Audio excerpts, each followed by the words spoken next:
Hello, hello. Good morning, my beautiful people. How are we today? Or good evening, good afternoon from wherever you are in the world. As I always do say hello. Let me know where you're tuning in from. Let me know that the sound and the visuals are all right. I did lose my stinger transition, which is why it's just going to be a fade now. For those of you that know what I'm talking about with OBS, you'll understand. But welcome. Game week 2 is a slightly interesting one, right? Because there's a few very key decisions to make, such as captaincy and benching decisions. But for the large majority of us, maybe it's been a slightly boring week. You either made the Kane to Haaland move or maybe you're rolling a transfer. Because of that, I've made sure that this stream is still going to be enjoyable. So I've made a few graphics, which I don't always do. Normally for streams, it's just my team and I answer your questions. But I've made a few graphics and I've got a couple of things for us to do so that this stream for the next few hours will still be enjoyable and we'll still have plenty to do rather than me just sitting here trying to fill time. So make sure to tune in for the full 2 hours. There's plenty to do, lots of exciting stuff. Going to do some predictions later as well. And yeah, have some fun with the stream. But it should be fairly laid back.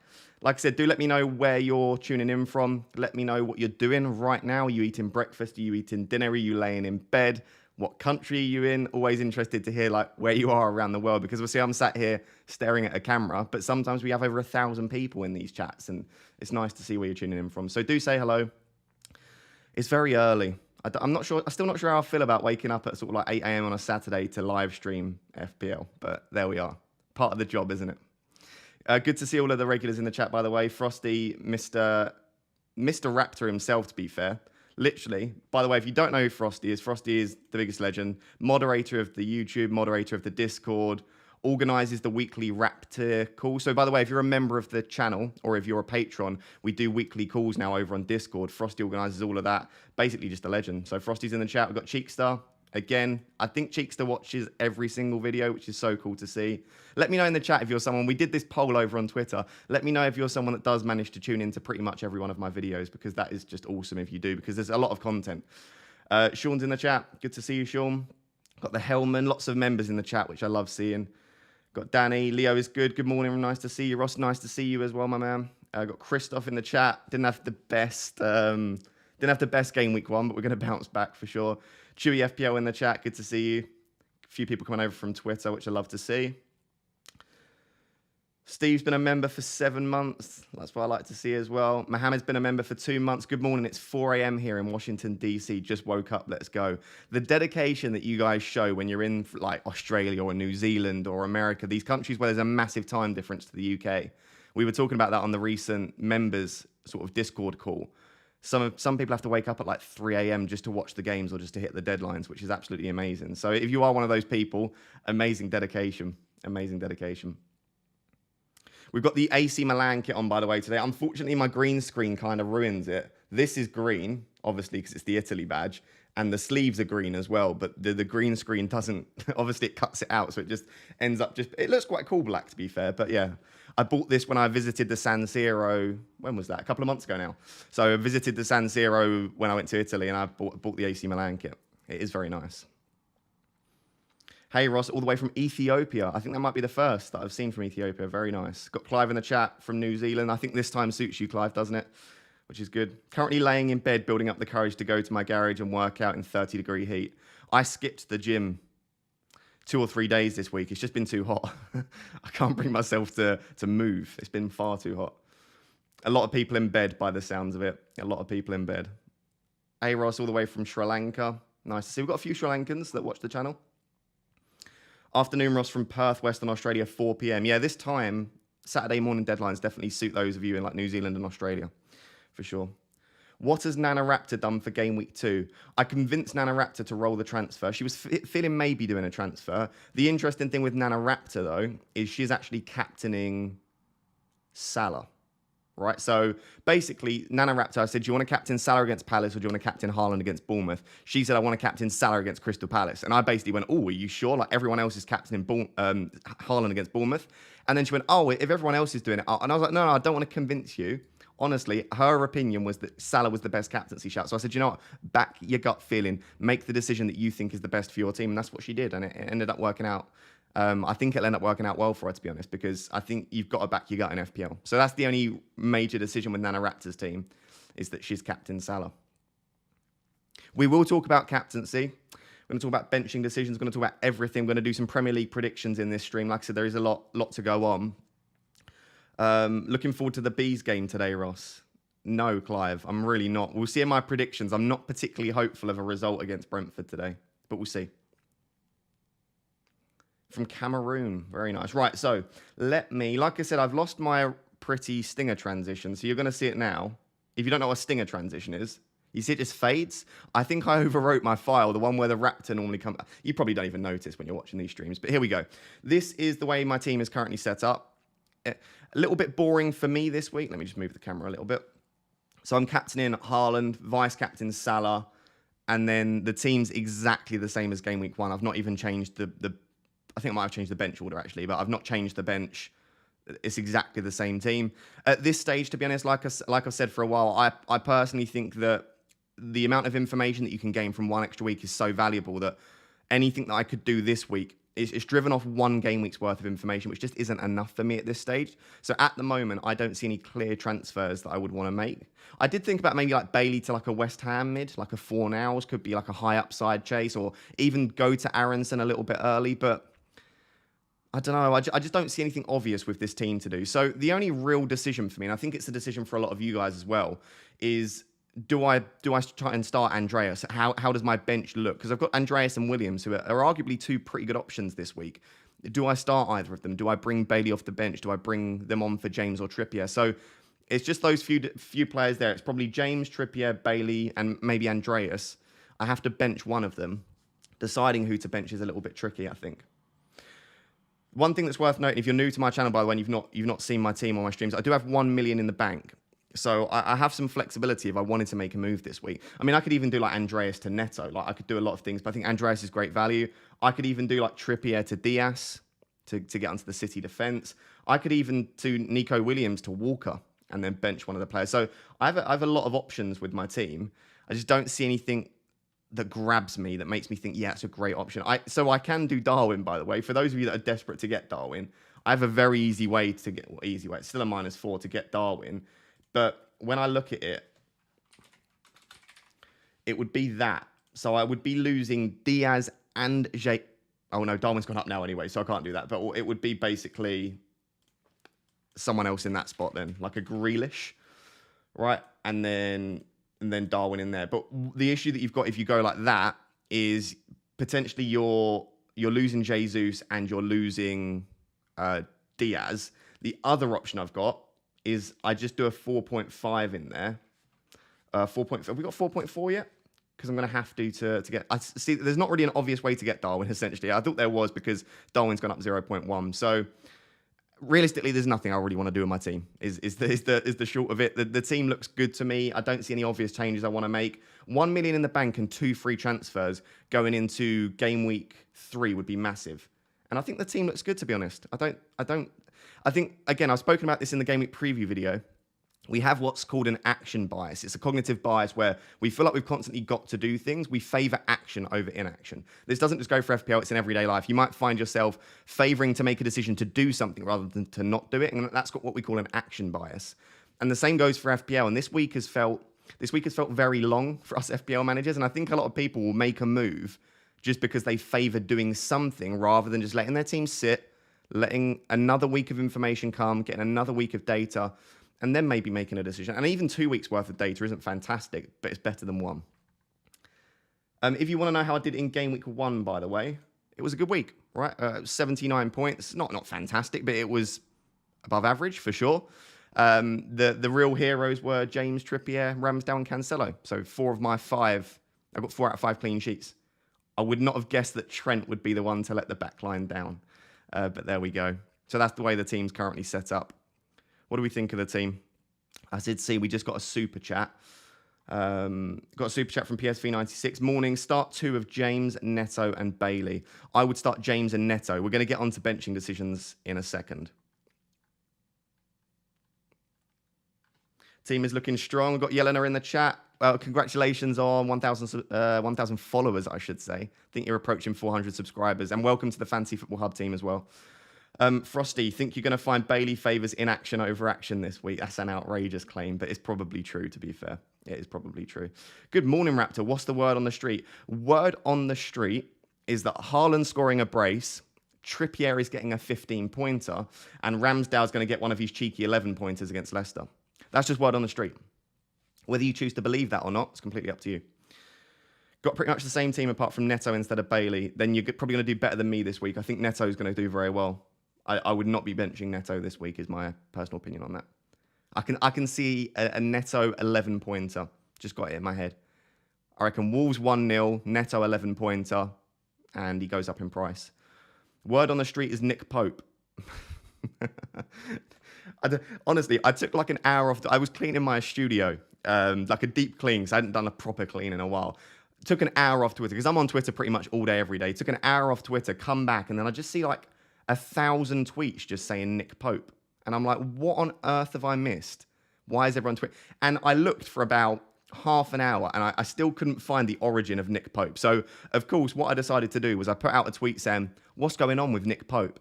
And all I got was about 40 replies of people just saying Nick Pope. So I didn't really get anywhere with the Nick Pope saga, but if you want to just spam Nick Pope in the chat, go for it.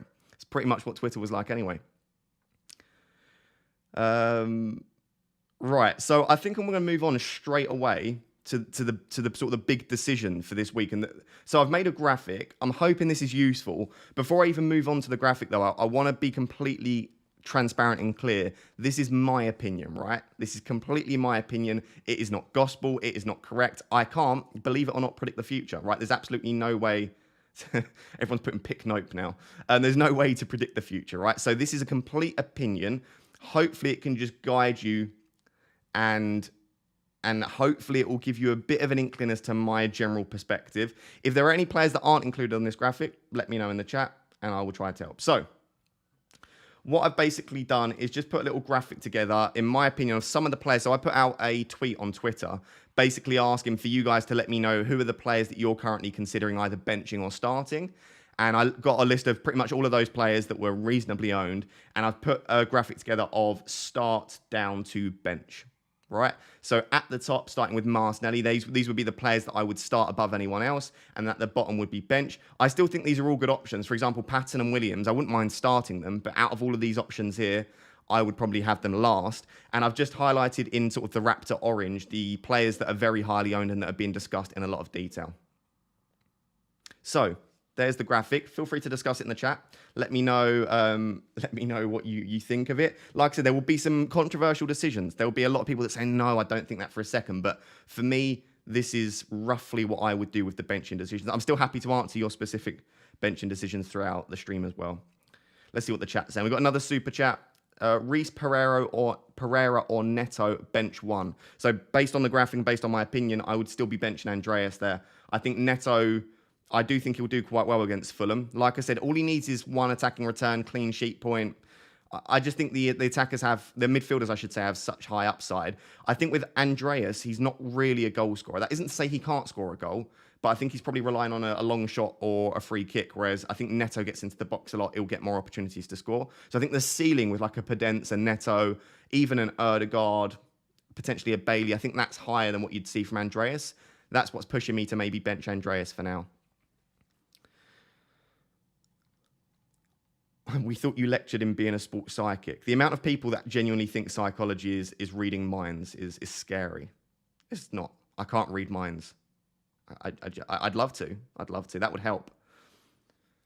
Great feature for the stream, Ross. Answers a lot of people's questions. Yeah, I thought I'd put this together because for a number of reasons. I want to try and help you guys. Like I could just answer every single one, but it will be repetition of a lot of the same things. So I'll keep this on stream for a lot of the stream. I'll bounce back and forth between it. And again, this is my opinion. This isn't to say if you own Neto and Bailey, definitely start Neto. This is just to say FPL Raptor, who gets a lot of things wrong, and I do get a lot of things wrong, as everyone does, this would be my ordering.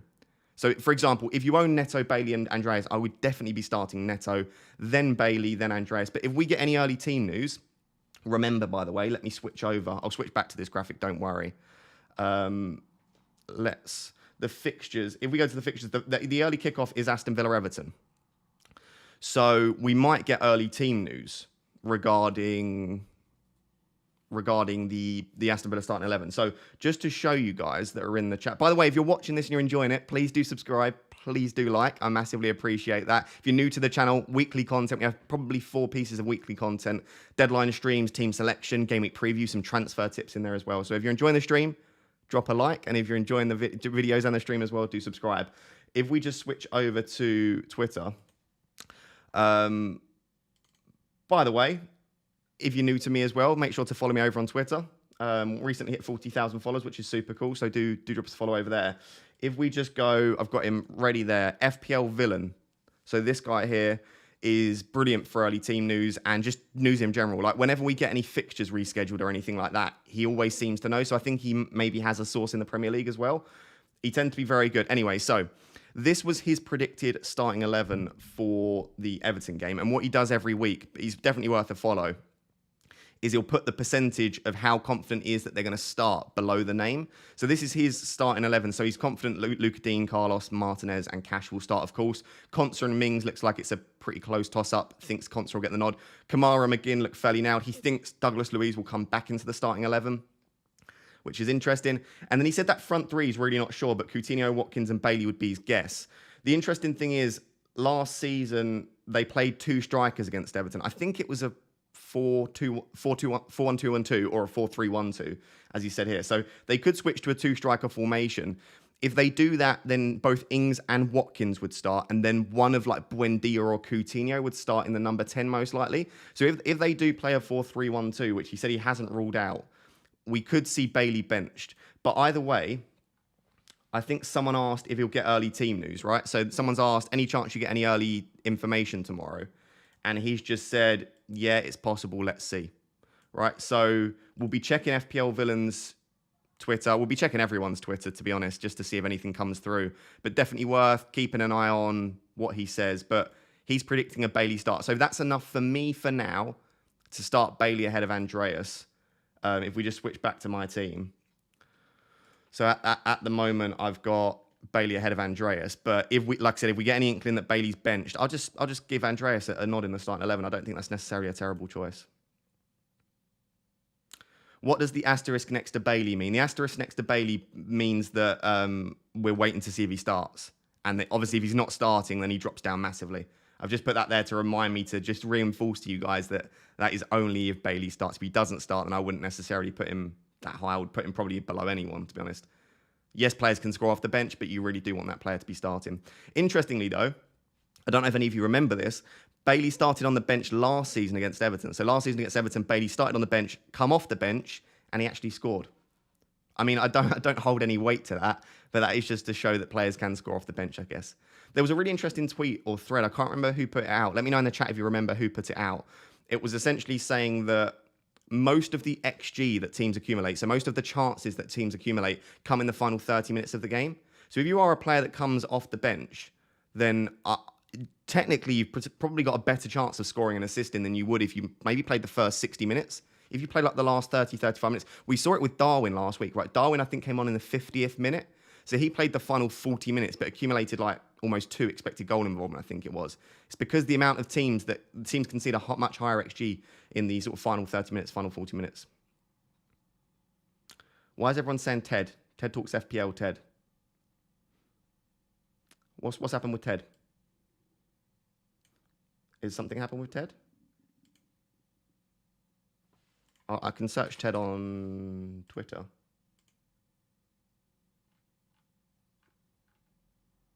Why is someone saying Ted? Sometimes I don't understand what's going on with the chat. Oh, he's the one who did the tweet. Sorry, thank you. I forgot what I was talking about, to be honest. Let me find it then. And once I've found it, I'll show you. Thank you for letting me know. Perfect. Excellent. Yeah, perfect. Thanks, guys. Let me switch. What do I want to press? Twitter. Here it is. Thank you very much, chat. I know I can rely on you guys. This is the great thing about streaming to people, because you guys remember things that I don't remember. So this was the tweet. So why per 90 stats can be improved. So he obtained 7 seasons worth of Premier League data, analysed 60,000 shots and 2,000 matches to understand when expected goals is accumulated. I didn't even give it a like. There you go. So let me just skip down to the most important part. So it's here. So when you look at the amount of XG, so you got first half, you won't be able to see my cursor. You got first half and second half. You can see the amount of XG accumulated in the second half, specifically from sort of 75, 80 minutes onwards, is reasonably high. And we also have a bit of a spike here around sort of 55, 60 minutes as well. So, I mean, this would suggest that, again, if you have a player such as a Darwin, who you think will start most games, but if not comes on for sort of 30, 35 minutes, maybe like a Kulusevski or a Foden, they could actually be really good options. And we've seen it before. Again, Darwin in Community Shield and in Game Week 1 accumulating a crazy amount of XG, especially for those teams such as Liverpool, who accumulate such a high XG in the final sort of minutes when they just continue to sort of pester the opposition and continue to create chances. Anyway, you can have a look at this tweet. I think Frosty just dropped it in the chat, but Ted does some great stuff anyway. Ted talks FPL. Definitely worth giving him a follow. Great with these stats. But something to consider as well, for sure.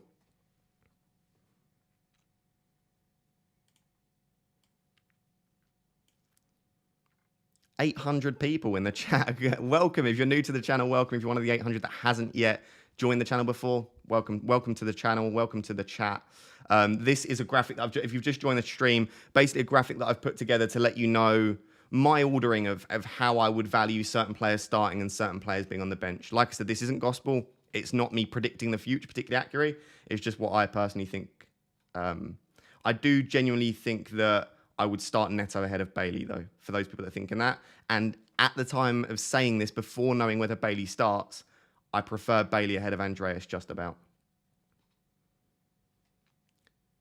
Walker over Trippier. Yeah, I mean, I would start Walker ahead of most of these. I think a clean sheet looks fairly locked on. So yeah, I would have Walker above most of these. But I don't think most people will think about. I don't think most people will think about benching Walker really against Bournemouth at home. If you're going to bench Walker against Bournemouth at home, there's no point owning him, probably. Why is Perisic so low? Has anything come out? I just think Sessegnon will start, and even if he doesn't, I think the chance that Perisic comes off before 60 is relatively high. So that's why Perisic is quite low for me. I just don't fancy him to start, and even if he does, I'm not sure he'll play 60. Every game week, there's that one random player that nobody owns who gets a 15-point haul. Who do you think that will be this week, Ross? That's a great question. Let us know in the chat. So Chili's just said every game week, there's one random player that no one owns that will get a 15-point plus haul. Who do you think that player will be this week, Ross? Let us know in the chat who you think that will be.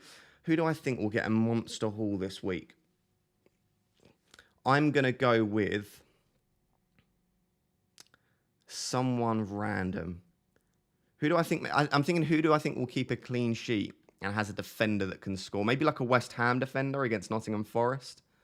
Or do you know who I think could do well? I think Harrison of Leeds. Jack Harrison looks very, very decent in Game Week 1. Or Rodrigo. I think the Leeds players against Southampton, that looks like a decent fixture. Maybe Christensen of Leeds. I'm going to go for a Leeds player. Let's say Christensen. Maybe someone like Harrison, if not. Who's everyone else saying? Fornals. Yeah, Fornals could do well. Alvarez from City. Nick Pope. Of course, Nick Pope. Dervisoglu when he comes on against Manchester United in the last 20 minutes. Probably, to be honest. Probably. Pedence, yeah, could do. McGinn. Dendonka. Jota. Is Jota fit? I don't think Jota's fit, is he? If Jota's fit, then maybe. Bowen, 15 points, yeah. I mean, the thing is, a defender's more likely to get a 15-pointer just because they just need a clean sheet, a goal, and full bonus. A midfielder needs a brace, clean sheet. What do they need? A brace? Brace, clean sheet, and 2 bonus, and 2 appearance points. I'm trying to work out the math here. Diogo Dalot, I wouldn't mind that because it means Manchester United probably win. Or lay off the Saints bashing. It's not necessarily Saints bashing. I just think that, listen, Leeds looked pretty good. Aronson. Luca Dean or Andreas. I've got this up for this reason. You don't need to necessarily ask about benching decisions. I've got this on screen to let you know what my personal preference is at the moment. This could change, to be fair. Skamaka Hall incoming. Yeah, could see it.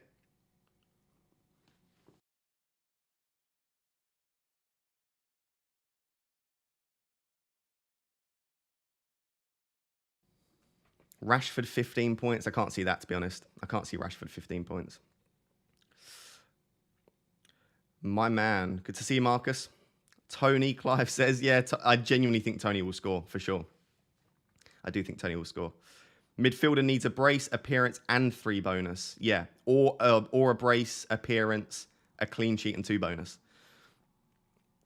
Is Archer on your list? Archer would be below all of them. I don't think Archer will start. So when you're only... Oh, my camera's gone. Frosty is trying to help me sort my camera, by the way, ladies and gents. So if you're watching this and fed up of Raptor's camera going, Frosty's helping. Because I can't work out why it happens. But Frosty's an IT expert, so he's going to help me out. But for the time being, you'll have to accept me restarting my camera every 45 minutes or so. It's only lasted half an hour today because it's absolutely... I think it overheats as well. It's boiling at the moment. It's boiling in my studio. Yeah, sorry, Archer. I just don't think Archer's going to start. So Archer would be the bottom of my list. Ben White might not play today. Fair enough. Are you sure on Andreas over Dunk? My genuine reason for Andreas over Dunk, to be fair, I think Wolves could keep a clean sheet and I think Newcastle could score. I'm not necessarily expecting returns from Andreas or Dunk, but Newcastle looked very good. I think Newcastle will score. There's always a chance that Andreas gets a clean sheet point or an attacking return from a corner. So I just think that Andreas maybe has more routes to points, but I think that's fairly close, to be honest. Should I start Andreas for Bailey? I would start Bailey unless we get confirmation that Bailey's benched. Why is Gabriel so low on the list? I don't think he's that low. I just think that I think Leicester will score. If you're asking me to predict that game, I think Leicester will score. And yes, he's got an opportunity to score from set pieces, but I would prefer to start a team that I think, I don't know, has the defenders that have slightly more attacking potential or just attackers. How about captaining Cancelo? Yeah, you could captain Cancelo. I don't think that's a bad shout. It's Newcastle, not Newcastle. I don't think I said Newcastle. It's just my accent. I'm a dirty southerner, so I say Newcastle. Apologies for the accent. I do know how you say Newcastle. It's just my accent's maybe making it sound strange. Matip is injured. Yeah, I did see that. I did see that indeed.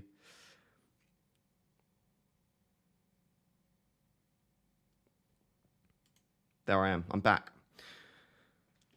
What SPF level do you use, Ross? 30. Double Liverpool defence. Yeah, double Liverpool defence is fine. 1 player to bench.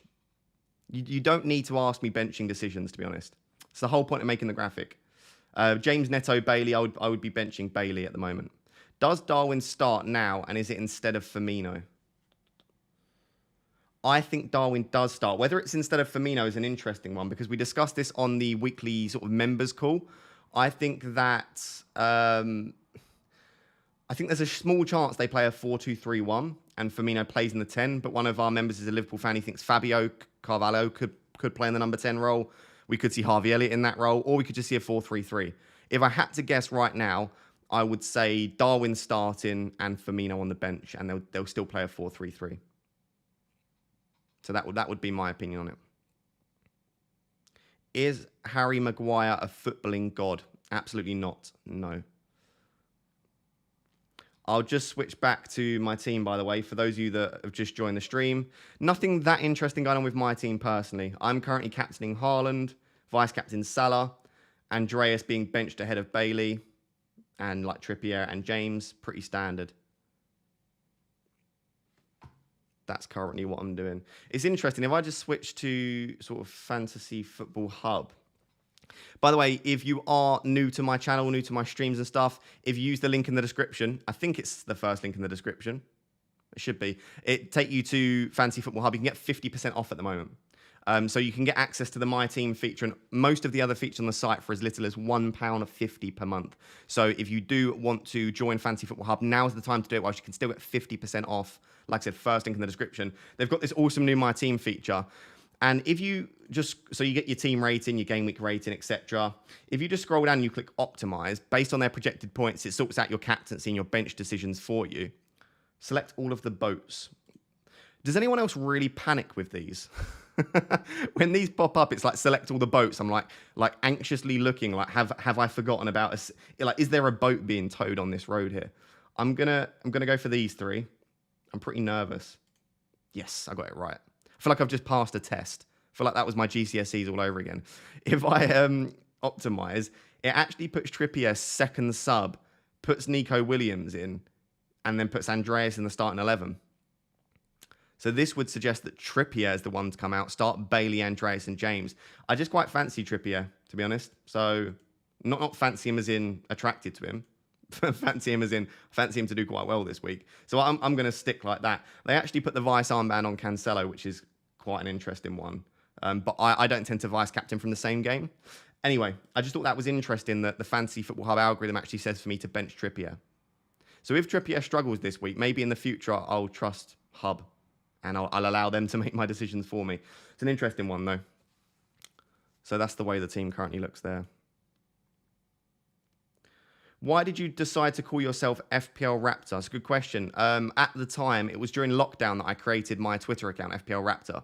And I essentially, at the time, I was watching a lot of NBA. And I'm a very casual Toronto Raptors fan. So I decided to be FPL Raptor for that reason. A lot of people think it's Jurassic Park. It's not Jurassic Park. It was due to Toronto Raptors. I always fail them and I feel like an idiot. Yeah. It stresses me out. I'm not going to lie. When those things pop up, it stresses me out.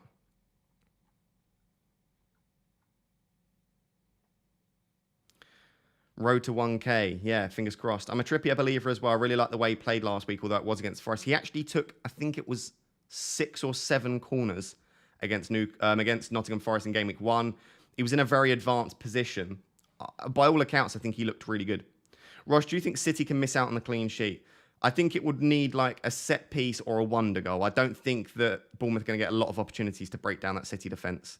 So I would anticipate a clean sheet's coming, but of course anything can happen. Of course there could be a clean sheet wipeout.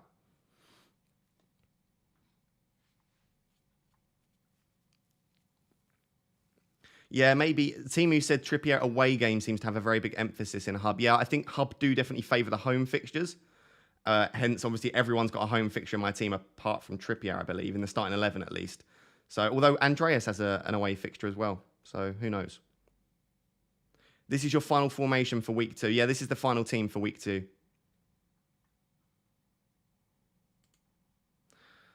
If we just go on to Toolbox and... By the way, these are all the features that you can get on the Hub site.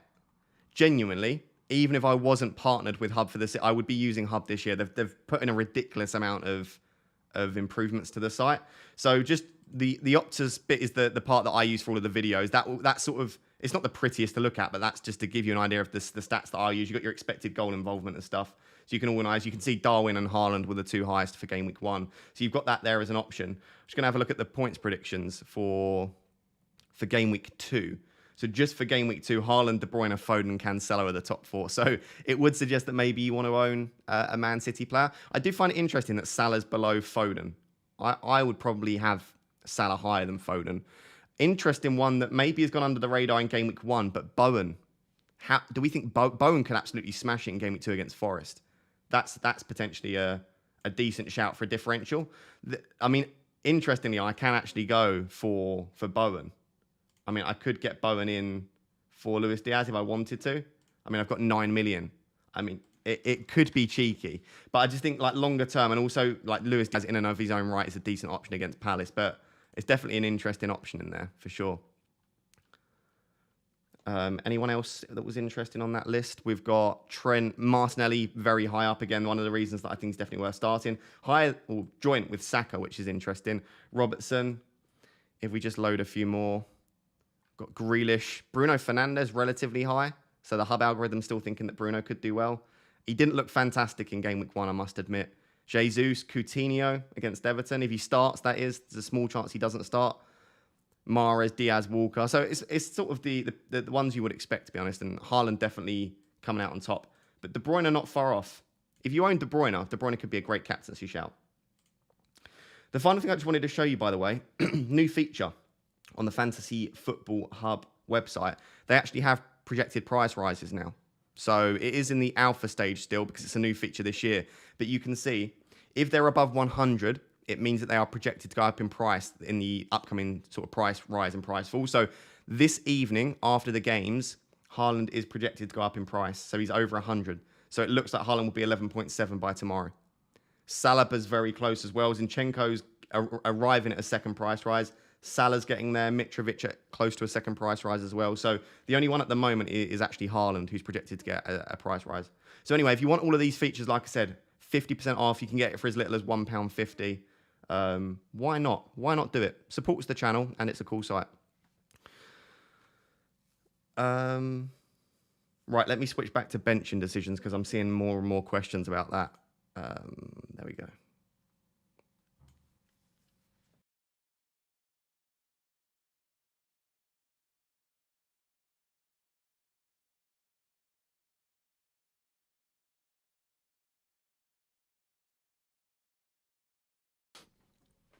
Pereira or Cash? I would start Cash, but I think that's quite a close one, to be honest.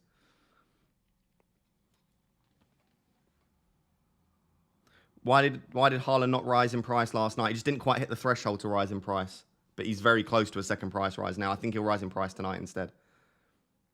Would you do Perisic to Walker? No. I'd roll the transfer and have another week. I don't mind it, though. I don't mind it. Walker looks a little bit more advanced than we've seen in previous years, but I still don't think there's massive upside with going with Walker.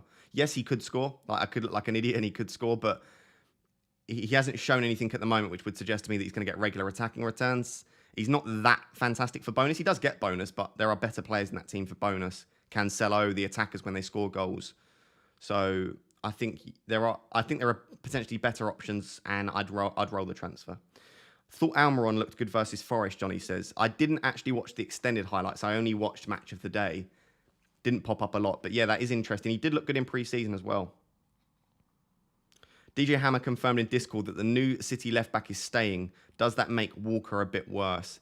It does. Now, I actually not got into an argument on Twitter, but people were basically telling me I was wrong. Pep said in his press conference that the new left-back is here to stay, and he's here to be a part of the first team alongside João Cancelo, which would suggest to me that, yes, he's probably not going to start ahead of Walker a lot. I still think Walker's first choice. I do think we could see a little bit of rotation, though. I do think we could see a little bit of Cancelo at right back and the new left back at left back. De Bruyne captain. Oh, sorry. Yeah, I do really like De Bruyne captain. Do I think De Bruyne could match Haaland? Yeah, I do. And I saw a couple of people talking about the fact that because Bournemouth parked the bus a little bit, what you could see with De Bruyne is a little bit of those, you know, those early crosses he does? He whips out to the right and the left, and he whips those sort of beautiful back post crosses in. And he also takes a few long shots as well. So I think you could potentially see a situation where De Bruyne outscores Haaland in game week 2. And yeah, as from Black Box will be captaining De Bruyne. Did City sign someone? Yeah, City signed the new left back. Let me try and get the tweet up for you. I think it was Sam Lee put the tweet out, to be honest. Sam Lee. By the way, if you have any benching decisions, the reason for making this graphic for you, let me know if it's useful, by the way. If you want me to make, I can make this graphic every week or most weeks for the deadline stream. If this graphic for sort of benching decisions is useful for you, I'll do it in the future. I know this week in particular, there was a lot of benching headaches, but I'm sure that it will be the same situation again in the future.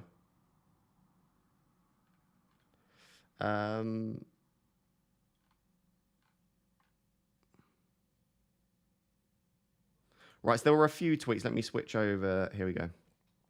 Guardiola says that Sergio Gomez is going to stay with City as part of the squad as left back alongside João Cancelo and Josh Wilson-Esbran. Also, there was another couple of tweets. Sam said, turns out he is ready. Here's an idea of what to expect. And everyone's pretty excited. And again, I haven't got the full quote, but Pep said along the lines of he's here to stay and he's going to be there with João Cancelo. So the fact that he's not sending him back out on loan, the fact that he is staying, he's such a young and exciting prospect. I can't see that Pep's just going to sit him on the bench. Yes, I expect he'll slowly integrate him. I think Walker will be fine for game week 3, 2, 3, 4, maybe even 5. So maybe up to your first wildcard, you're okay. I do think sooner rather than later, though, at some point in the near future, we'll start to see him integrated into the starting 11. I don't know a massive amount about him. Apparently, he was very good for Anderlecht. And interestingly, I don't expect him to take penalties, but someone that supports Anderlecht told me, I don't know whether he was on penalties, but they said that he has taken penalties for Anderlecht in the past, which is interesting. So it does look like, by all accounts, that they're going to keep Gomez and that he's going to be part of the sort of the main team. So yeah, thought that was interesting.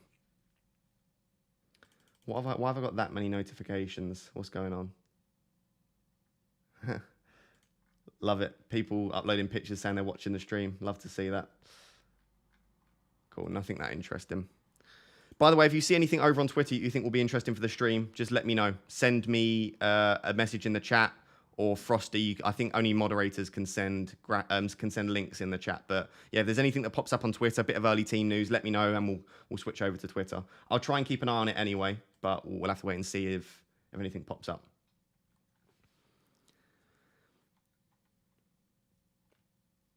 Cancelo left back or right back is equally good in my opinion. It's an interesting one, isn't it? Because I think at right back, I think his assist potential is higher.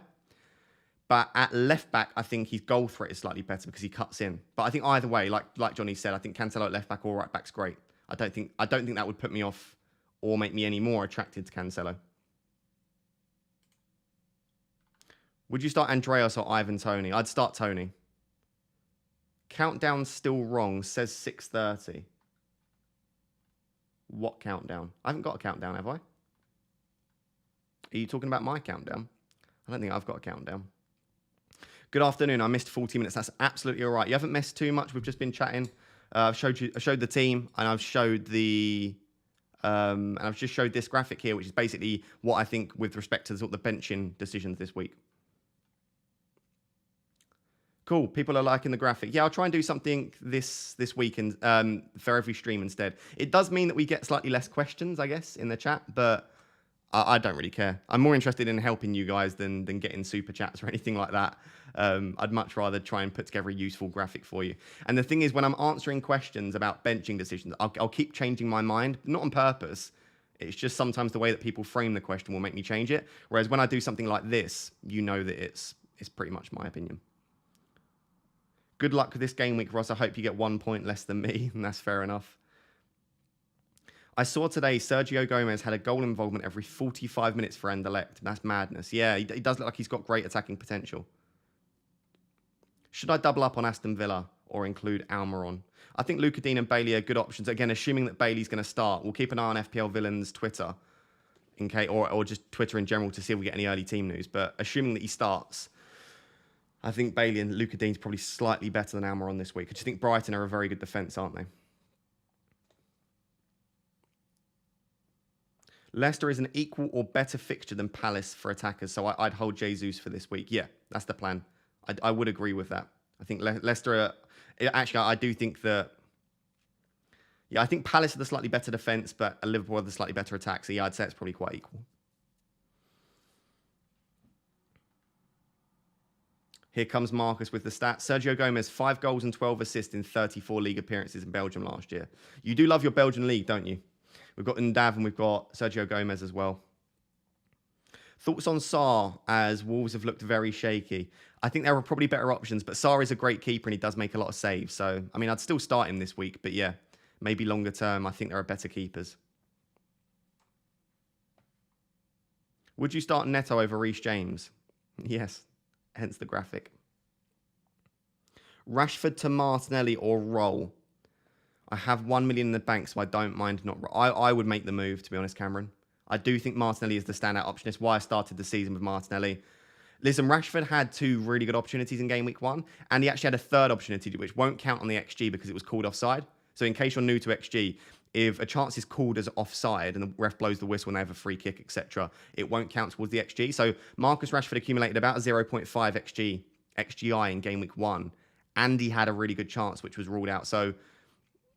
to be honest, Marcus Rashford did look decent, but I wasn't convinced by Man United in general. So I think I would potentially make the switch to Martinelli, to be honest.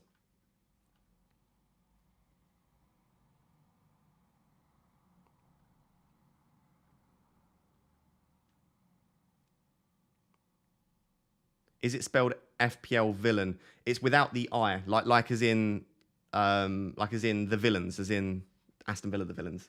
So it's FPL VILLAN. It might not be him. There might be another source that comes out. I just trust him because he's always been correct. I'll put his Twitter in the chat. But I mean, if he tweets anything, we'll talk about it on the stream anyway. But yeah, there's his Twitter. Bit of free promotion for him. Dallo or Andreas? I would just about go Andreas, but I think that's a pretty close one. Would you start Matty Cash over Trippier? Look at the graphic. That's the whole point for the graphic. Is benching decisions. I would start Trippier. Sorry, I would start Trippier ahead of Cash just. But I mean that for me, Trippier and Cash is basically a 50-50 call, to be honest. Whoever you think slightly more likely to get a clean sheet. To be honest, I think both will concede. So there you go. Bro, thank you for all of your advices. I'll definitely follow you throughout the season. You bought me with the Milan jersey. Good to hear. Do you see Perisic ever being a regular starter? Yes, absolutely. I think Perisic has been brought in to be a regular starter. At the moment, I'm not sure. Cancelo as captain, what do you think, Ross? Yeah, I think Cancelo is probably maybe my third choice captain. So it's Haaland, Salah, probably Cancelo third. Best £4.5 million defender to start except Salah. Maybe Dunk. Bench boost this week. Ward, Saliba, Andreas Patterson. To be honest, that's one of the better single game week bench boosts you'll get. I just still prefer a double game week for a bench boost if possible. I've gone off Dallo slightly. We just looked so bad defensively again. Any reason why Zinchenko is not in your graphic? Is he a doubt? No, I'd probably put Zinchenko... Sorry, no one mentioned Zinchenko on the tweet. Probably in and around where sort of Trippier and Ødegaard are. I think he's got slightly... He looks slightly better than Gabriel for attacking threat in game week 1. So I'd put him in that sort of... Maybe like Ødegaard to Cash sort of position. He's right in the middle of there. But he looked good in game week 1, so probably starts Zinchenko, to be honest. Bailey or Johnny? Yeah, Wolves' defence is an interesting one. I think they could keep a clean sheet, but I'd maybe still favour Bailey. I tend to favour the attackers if possible. Dunk's not keeping a clean sheet, though, and Dallo is 4.5. I don't know why you would be any more confident that Dunk's not keeping a clean sheet than Dallo. I think the Brighton defence are better than the Manchester United defence. I think both will concede, but I would be very, very surprised if across the season Brighton's defence isn't better than Manchester United, to be honest. The Indian football coach says, in 2017 Under-17 World Cup, Foden was the best player at the tournament, followed by Sergio Gomez. Huge potential, but he'll play managed minutes in the Prem. Yeah, I agree with all that. I think huge potential, but again, maybe he'll be favoured in the Champions League group stage. It's remarkable how many questions Vimal is asking about benching decisions when the benching graphic's on the screen. Which way is it? That way. Look at the benching graphic. If Brighton do well again, is Trossard a good differential? He's not bad. He's playing in like a wing-back / winger role. So, yes, I am wearing the AC Milan shirt. Like I said, the green screen makes the green black. That's why it looks a bit weird on the AC Milan, sort of on the Italy badge, I should say. But yeah, this is the new AC Milan kit.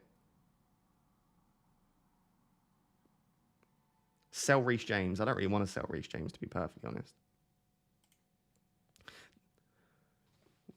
For anyone that's just joined or has joined since we've been on that benching graphic, this is the team for the upcoming game week. A little bit template, a little bit boring. We have 1 million in the bank. So, yeah. What year is this? This is the new AC Milan kit. This is the new one that's just come out. Bench Wilson or Mitrovic? Neither. Don't bench either of those. Bench someone else instead. Thoughts on Sterling from game week 3? Yeah, Sterling looked probably the most promising of the Chelsea attackers, so I don't mind that at all. Brentford, chance to turn over Manchester United? I think so. I'm getting a lot of questions about predictions. In 10 minutes, we're going to move over and look at some Premier League predictions. Are you worried about Haaland captain with the weather today? Salah plays a cooler Monday night. I wouldn't pay any attention to that. Bournemouth have to play in similarly hot weather. So if you're saying that Haaland will struggle because it's hot, the Bournemouth defence could struggle because it's hot as well. So I wouldn't pay much attention to the weather, to be honest. Unless it's like snowing and you think a game's going to be cancelled, I don't bring the weather into my decision-making particularly. Italy flag looks like the Syria flag. Yeah, it's because of the black. It looks quite cool, to be fair. I don't mind it at all, but it is annoying. I can't wear anything blue and green. The green screen just absolutely hates it. 600 people watching and only 200 likes. Yeah, people tend to not like stuff. I don't know why. A lot of people watch when they're not logged in. A lot of people just can't be bothered to like. But yeah, if you're watching this and you're enjoying the stream, please do drop a like. Please do subscribe for sure. What are the names in orange for on the graphic? That was just the names that a lot of people are interested in, just so that you could easily see them. A lot of the people that were asking about specific players, I've just put them in orange so that people can see them relatively easily. Do you think Mount will take back corners? I don't know. James took 7 corners in game week 1, and they were shocking. Like, all of them were pretty shocking. So maybe he'll take back a share of them, but James is on corners for a reason. So I feel like James will be given another couple of games, and then if they continue to be really bad, then maybe Mount takes them back.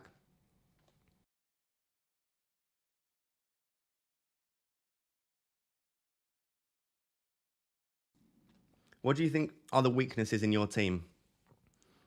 I think the weaknesses in my team are that Bailey spot. But again, I've got 1 million in the bank and I've got 2 free transfers next week. So I can change that. And it's going to sound a bit big-headed. I don't think there are any other weak spots in my team. The reason I created this team is because I don't think there are any weak spots. I suppose no Spurs is another weak spot. And maybe no double City defence. So like if I had unlimited budget and unlimited transfers, I would get a Spurs attacker in, I would get another City defender in, and I would switch Bailey to a slightly better option. Should I keep Mahrez? I think you've got to keep him for this week, but I genuinely think there's a good chance he doesn't start. But I think you've got to keep him just in case. So no, I don't think he'll start, but I don't think you can sell him just in case he does. And even if, like we've said, with the XG being conceded a lot in the final 30 minutes, even if Mahrez doesn't start, he's still a really decent option. So I still think you're fine. I still think you're fine starting Mahrez, even if he only comes on in the final sort of half an hour.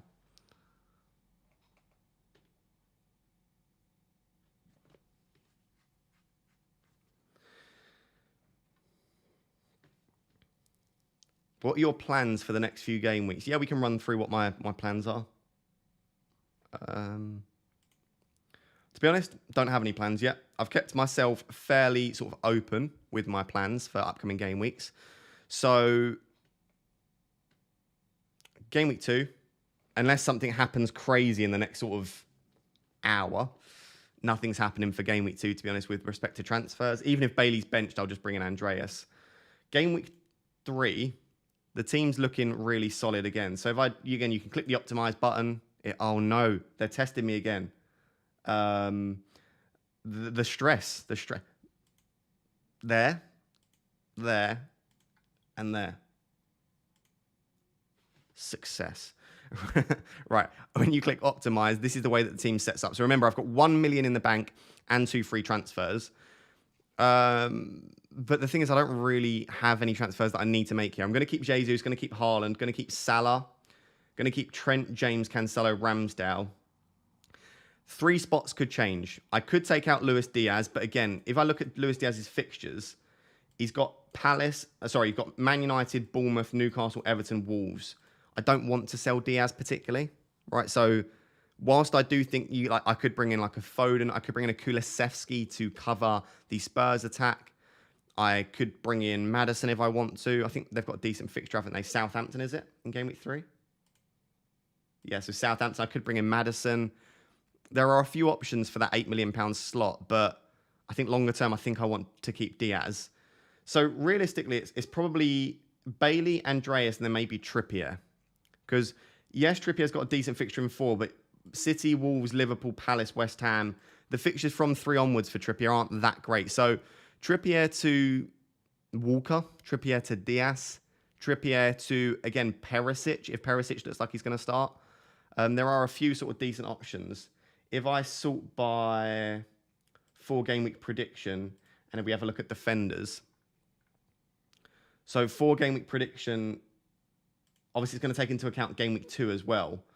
But, I mean, Zinchenko, but then I'd have to take out one of my Arsenal attackers, and I don't think I want to do that. City defence looks like a pretty decent shout, to be honest. The other option I've got is if Chilwell looks like he's starting and getting a lot of minutes. I mean, the fixtures aren't terrible for Chelsea. So I could even do like a Trippier to Chilwell and like bring Chilwell into the starting 11. They've got Leeds in game week 3. That could be decent. So something like that. I mean, I've got 2 transfers and I've got this million in the bank. Like I've got a lot that I could do with it. If I don't want to do that though, and to be honest, I think probably I think probably Bailey is going to be the bigger issue for my team. I'll basically have 6 million to play with to get rid of Bailey. Now, the issue is I think my first choice if I want to get rid of Bailey is probably Aronson. But Aronson's got Chelsea in game week 3. And then Brighton, who are a decent defence. I feel like Aronson's better from sort of Brentford, Nottingham Forest onwards.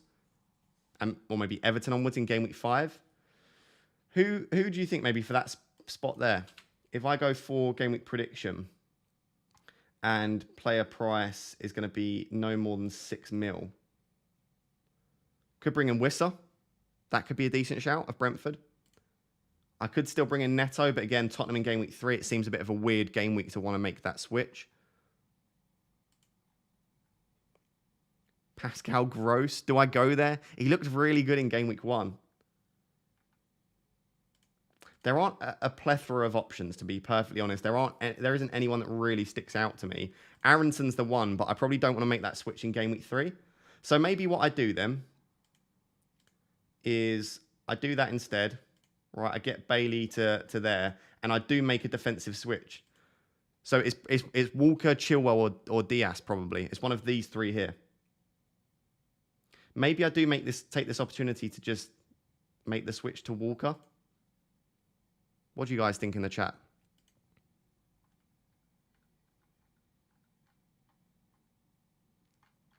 What do we think? Your captain, Jesus, good luck. I do think it's a decent fixture. You could upgrade Nico Williams if he is on your bench. Yeah, I just think he's a really good bench option. I don't think I necessarily want to prioritize like upgrading my bench. I think I like having not a lot of money on the bench. I think with the 5 sub rule and the way the season looks like it's going, I don't necessarily think that's the best thing to do. I don't know. Think you should make the switch to Walker. Yeah, so the team would look like this then.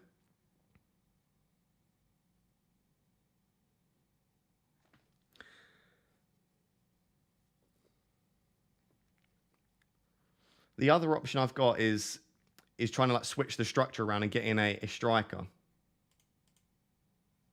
No, I didn't want to do that.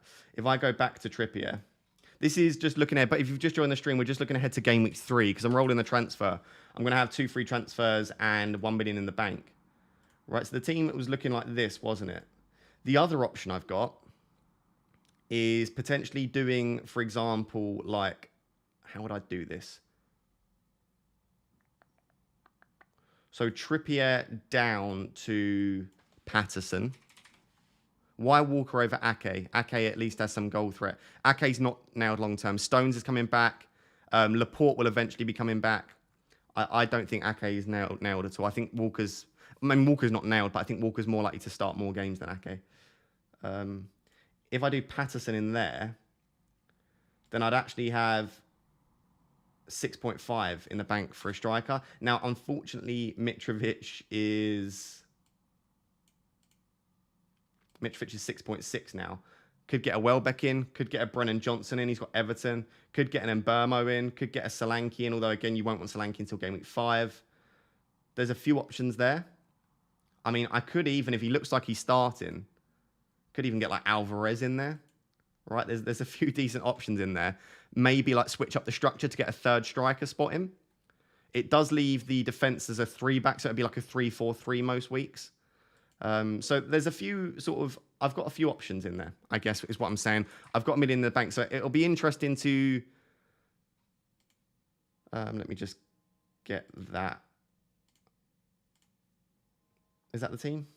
And then Trippier. It will be interesting because, like I said, 2 free transfers, 1 million in the bank. I've got a lot of options, and next week's content will be interesting because I need to think about how I actually want to spend that.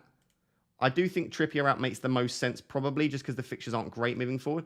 But at the same time, considering I can bench him in 3 and 5, if you take game week 3 and game week 5 out of the equation, it's Wolves, Palace, West Ham, Bournemouth, up until when I plan on wildcarding in game week 9.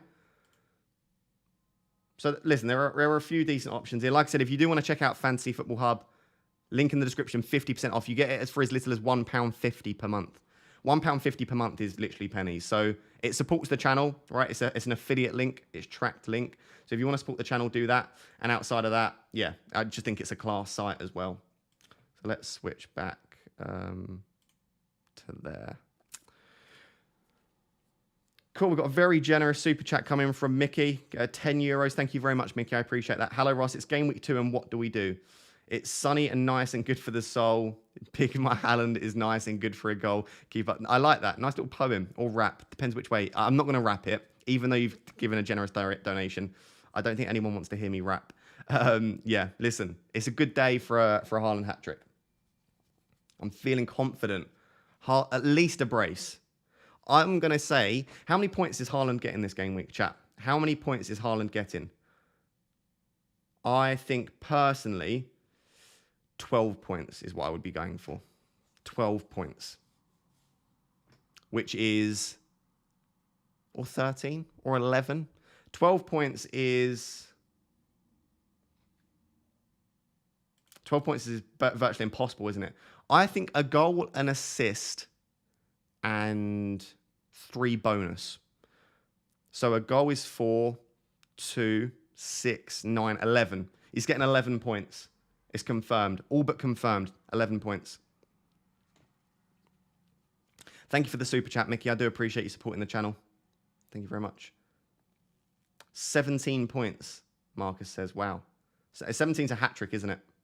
17 is a hat-trick and full bonus. 30 points. How many goals would 30 points be? 21 would be 4, 25. I mean, you're looking at like 5 goals and an assist, or like 4 goals and a couple of assists for 30 points.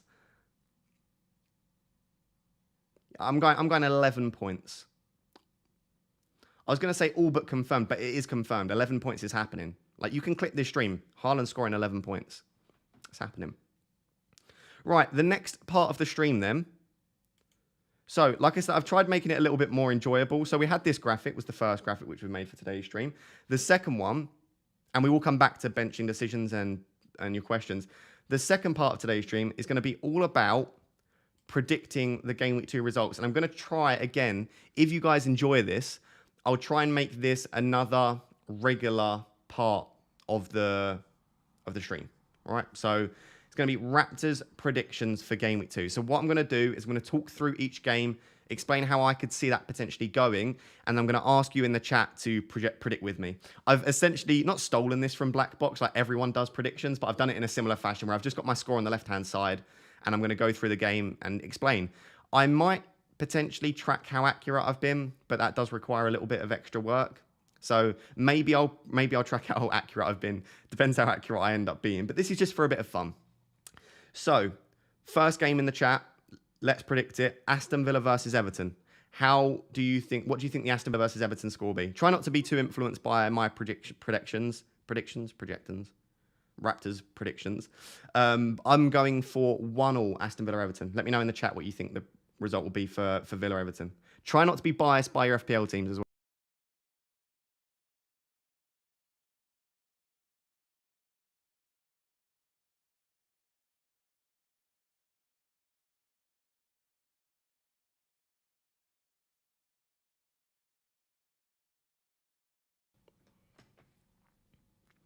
One 0 Villa, 2-1 Everton, 2-1 Villa. A lot of people predicting like draws, yep. 0-0, 0-0, 2-2. I mean, 0-0 would suit those people that have Luka Dean and Cash, but not for those of us that have like Bailey. I do think that if a team are to win, I'd probably do just about fancy Villa, but Everton probably look better than Villa in game week 1. Everton put out a decent display against Chelsea. They look very resolute defensively. 2-1 Villa. Yeah, a lot of people going 2-1 Villa. I could see that for sure. 5-0 Villa. I mean, I would love that as a Bailey owner, to be fair. Clean sheet point, potential attacking, assuming he starts, I guess. 2-0 Villa, Coutinho brace. Yeah, I could see that, to be fair. Mina won't play. Yeah, they've got no Mina and they've got no Godfrey, right? They've got a couple of injuries in defence. So 1-0 is my prediction. I just think this will be a fairly close game. I could see one of the teams nicking it. I just didn't know which team, so I've gone for a draw instead. But I could quite easily see like 2-1, even 3-1. I could see it going either way. But I think for the majority of the game, it'll be fairly close. Yeah, they just don't have enough in attack at the moment, do they, Everton? They've got very little in attack, to be honest. 3-0 Everton Gordon hat-trick. Bloody hell. Cody will probably need to debut due to their injuries. Yeah, I think Cody will probably be starting, won't he? Right. So that's Aston Villa Everton. Arsenal Leicester. I just think Arsenal are going to have a little bit too much for Leicester, to be honest. I think Leicester were okay in game week 1, especially in the... Was it first or second half? First half? I had a good 45 minutes, but generally it went across the 90, they just looked poor. It was the first half because then Brendan Rodgers made some really weird substitutions, brought off KDH. They fell apart after that. So I think Arsenal have too much for Leicester. I know a lot of people are predicting like Arsenal to like demolish Leicester. I can't see that personally. I think Arsenal will have too much, but I think it will still be a fair. I did have this down as 3-1. I just think I'll give Leicester a little bit of credit and I'll go 2-1 instead. I could see this being like a 3-2 sort of game as well with a lot of goals. But yeah, I'm not confident in an Arsenal clean sheet, unfortunately. A lot of people actually, I didn't even look at the chat. 3-2 Arsenal, 3-1 Arsenal. A lot of people predicting a few goals. 5-2 to Arsenal. Jesus owners mudded. Jesus could be getting a brace here, though. That's the thing. All we need is one goal from Jesus. To be fair, it doesn't even matter. He's so highly owned, it doesn't even matter. I wouldn't mind if people started selling him ahead of Bournemouth and Fulham. Ben White brace. He might not even be starting, but yeah, for sure. Why not? Patterson over Bailey. I don't know why, but I think Villa won't score. Is that a good shout? If you think Patterson will keep a clean sheet, then yeah, go for it. I think Villa will score, though. The sun is a factor for the 3 p.m. games. People keep saying this, but surely if it's a factor for the attacking teams, it's a factor for the defensive teams and vice versa. So if you're saying that a team won't score a lot of goals because the sun will make them tired, surely the sun will make the defense tired as well? Or are you saying because it's sunny, there'll be loads of... I don't know. I don't understand what sort of factor the sun will have. Does that make sense? Like if it's going to have a factor on an effect on one team, it's going to have an effect on the second team. Saliba is going to score from a set piece. Leicester were really poor from set pieces. Sorry, my stream temporarily froze there. Yeah, Leicester were really poor from set pieces last season, so maybe. I'm confident in a Leicester win. They'll be so lethargic, so output overall drops. Yeah, maybe. I sort of get that, Frosty. Maybe if you're saying it'll be so hot that neither team will be able to do anything. But I just think if the defence are lethargic, maybe some subs off the bench, maybe the players off the bench will do well. I feel like that's a decent theory. If the entire starting 11 is knackered, keep the players on the bench in the shade, keep them hydrated, bring them on, they could do harm. So maybe like an Alvarez against Bournemouth could absolutely smash it.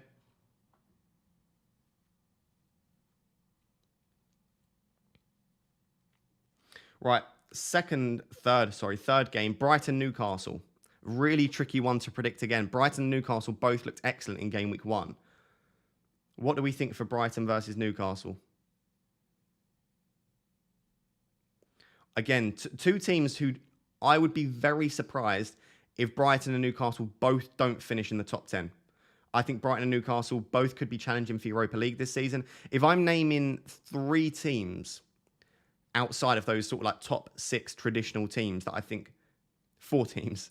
4 teams that I think outside the traditional top 6 that could push for Europa League spots.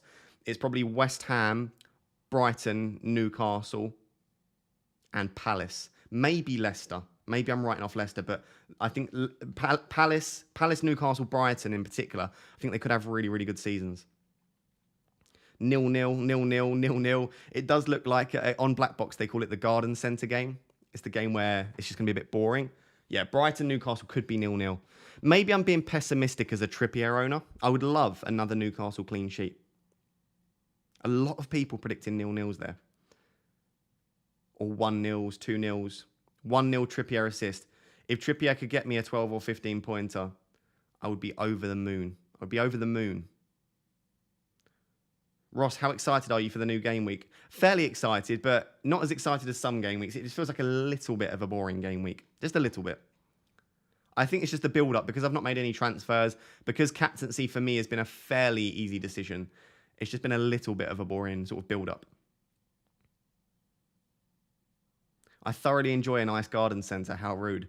I do as well. The whole point is that you would rather go and walk around a garden centre than watch the game. So maybe it says more about the garden centre than it does about the game. Brighton 1, Newcastle 1, dunk header, Trippier free kick. Listen, I would be all for that. Dunk owners can have their goal as long as Trippier gets a goal as well.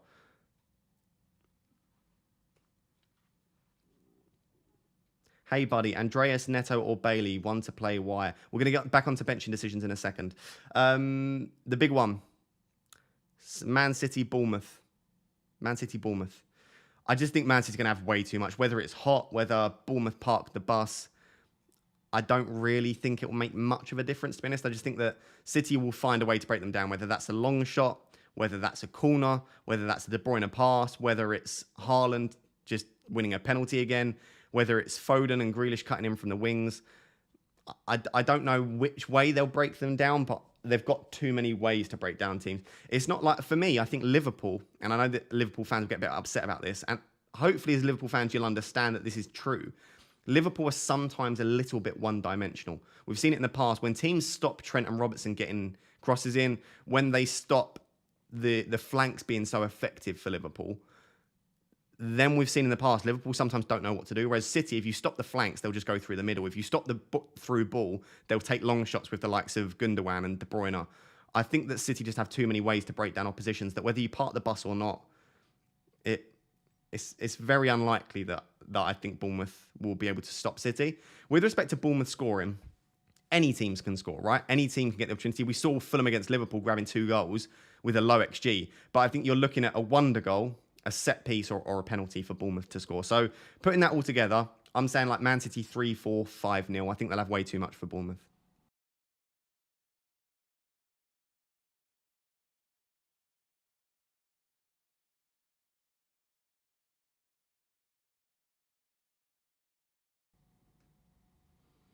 Mahrez to who for a hit? I wouldn't be selling Mahrez. Even if he comes off the bench, he could do damage. Sell Mahrez next week. A lot of people are saying sort of like 6, 7, 8-0. I wouldn't put it past them, but I do genuinely think it's maybe a little bit early in the season to start seeing sort of 7, 8-0ers. But they did look good in game week 1. I think what we might see, City, as soon as they went up against West Ham, they sort of just were cruising. And I think we could see them cruise again. Get a couple of early goals against Bournemouth, cruise until like the 60th, 70th minute, grab another, and then maybe grab a late goal. I think that's more likely what we'll see. But they could quite easily put 6 or 7 past anyone on their day, any team. I would say arguably another really tough game to predict. There's a lot of tough games to predict this week, even more so than normal. Southampton versus Leeds. Which way do we see this going? Southampton versus Leeds. I just think Leeds looked very good in game week 1, I think. From an attacking perspective, maybe not from a defensive one. Southampton looked really poor. So I think Leeds will edge it. I've gone 2-0, but Leeds defensively aren't convincing. So maybe I regret saying 2-0. I could see sort of 2-1. 2-1 Leeds, maybe a slightly more obvious one.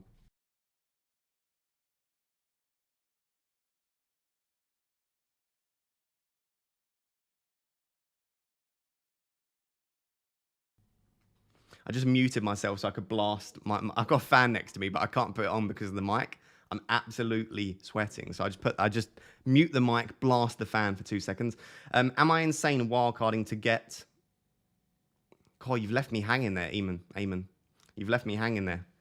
Am I insane wildcarding to get who? A lot of people saying 2-1, 3-1 Leeds. That seems to be a popular 2-1 Leeds, 3-1 Leeds. 3-2 Southampton. I just don't know where Southampton's goals are coming from. They don't look very likely to score at the moment, or at least score a few.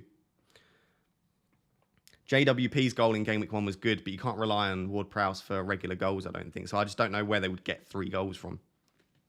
Do you think Leeds will stay up? I think, yes, they've recruited well enough. I think Sinistera, Aronson, Christensen, they've rotated. What's the word I was looking for? Recruited. They've recruited very well, Leeds. Before the start of the season, I wouldn't have said yes, but yeah, they've recruited well enough to stay up. So I think I think Leeds will edge it, but I'm not sure by how many goals and whether they'll keep a clean sheet or not. Wolves, Fulham. Now, this is why I've said maybe start Neto and Podence, because if they do get the attacking return with a clean sheet, they'll get full bonus probably. So you're looking at if Neto does score that goal in a 1-0 Wolves win, you're looking at probably like a 10 or 11 pointer. Fulham did look good, but you have to realise, and again, this was against Liverpool, they didn't accumulate a massive amount of XG, and without the penalty, the goal was decent, the other goal, but I don't know. I think that it was a great performance from Fulham, but we could quite easily see them regress back to what we thought they might be going into this season. But listen, based on game week 1, we could quite easily see Fulham win this. For now, I just think Wolves with the pedigree that they've got in the Premier League, I think they'll edge it. But this could be anything. Like, I'm seeing a lot of people saying like 4-2 to Fulham, 2-2, 3-2 to Fulham. It could have quite a few goals. I don't know why. I just looked at that fixture and just thought that doesn't have a lot of goals in it.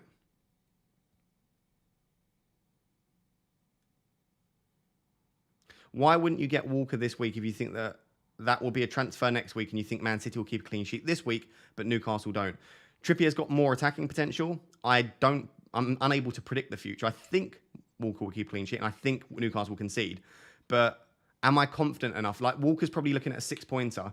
Trippier, maybe a 2-pointer. If you look at a transfer as being worth 4 points, I don't think that there's enough upside for me to make the move this week from Trippier to Walker. 2-1 Wolves, Neto 1 goal and an assist. Yeah, I could see that. The new teams usually do well in game week 1, but then slowly fade. Yeah, I think that's what we've seen in the past, to be honest. So yeah, I wouldn't be surprised if that's what we see again. Wolves could be interesting with no Cody. Yeah, they had no Cody in game week 1 and they conceded a couple of chances. They're playing a 4 at the back now, Wolves. They're playing a 4 at the back. I think we could see a slightly weaker defence this year from Wolves, or similar to what we saw last year. But regardless, I think Wolves will edge that game. Right, here we go. Brentford versus Manchester United. What do we think in the chat? I've gone for 2-1 Brentford. I'm not convinced. I'm not convinced at all. Y'all are biased. I like the y'all. Y'all are biased to your FPL teams. I don't think so at all, actually. I've got Trippier and I've predicted he'll concede. I've got Ramsdale, I've predicted he'll concede. I've got Bailey and I've only predicted 1 goal. I've got no Wolves. I think I've actually been the opposite, probably. I've probably been pessimistic towards my team. What do we think? Manchester United, Brentford. Am I being too pessimistic? Go.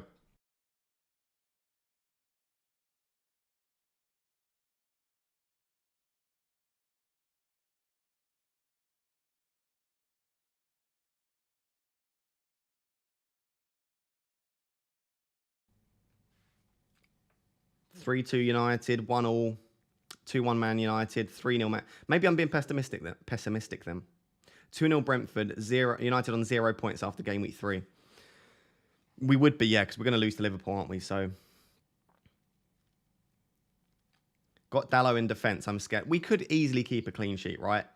We looked decent in pre-season. Game week 1 was a shocker, and the atmosphere at the Manchester United camp at the moment is very bad.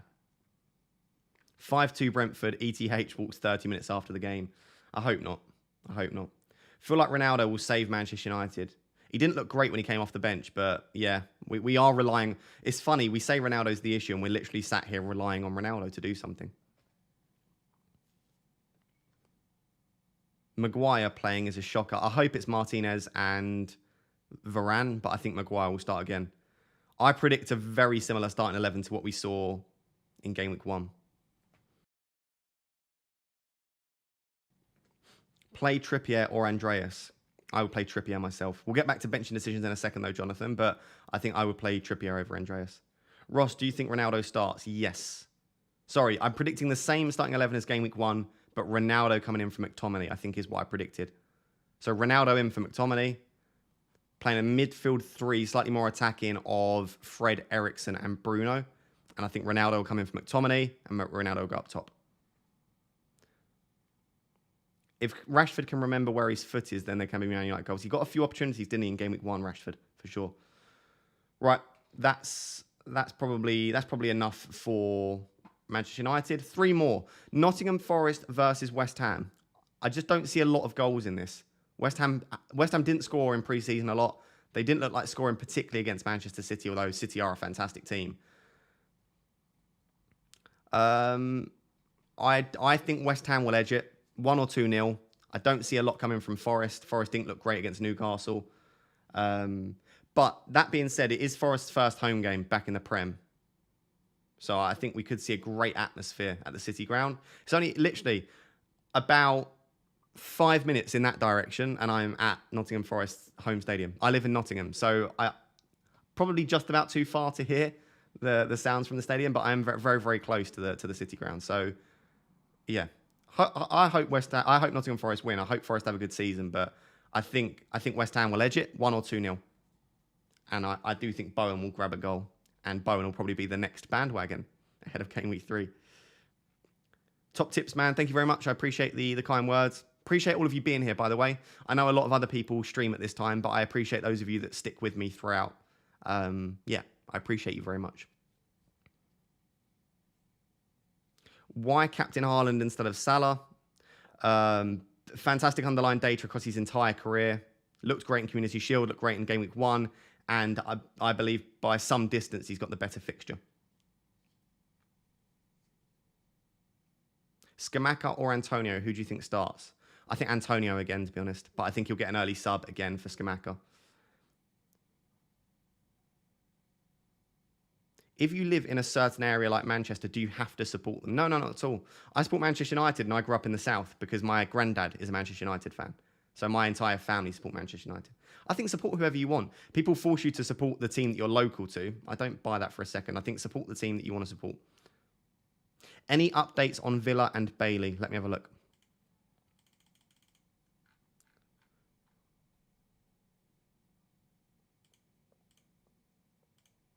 Sorry, I was just seeing if I've got any DMs.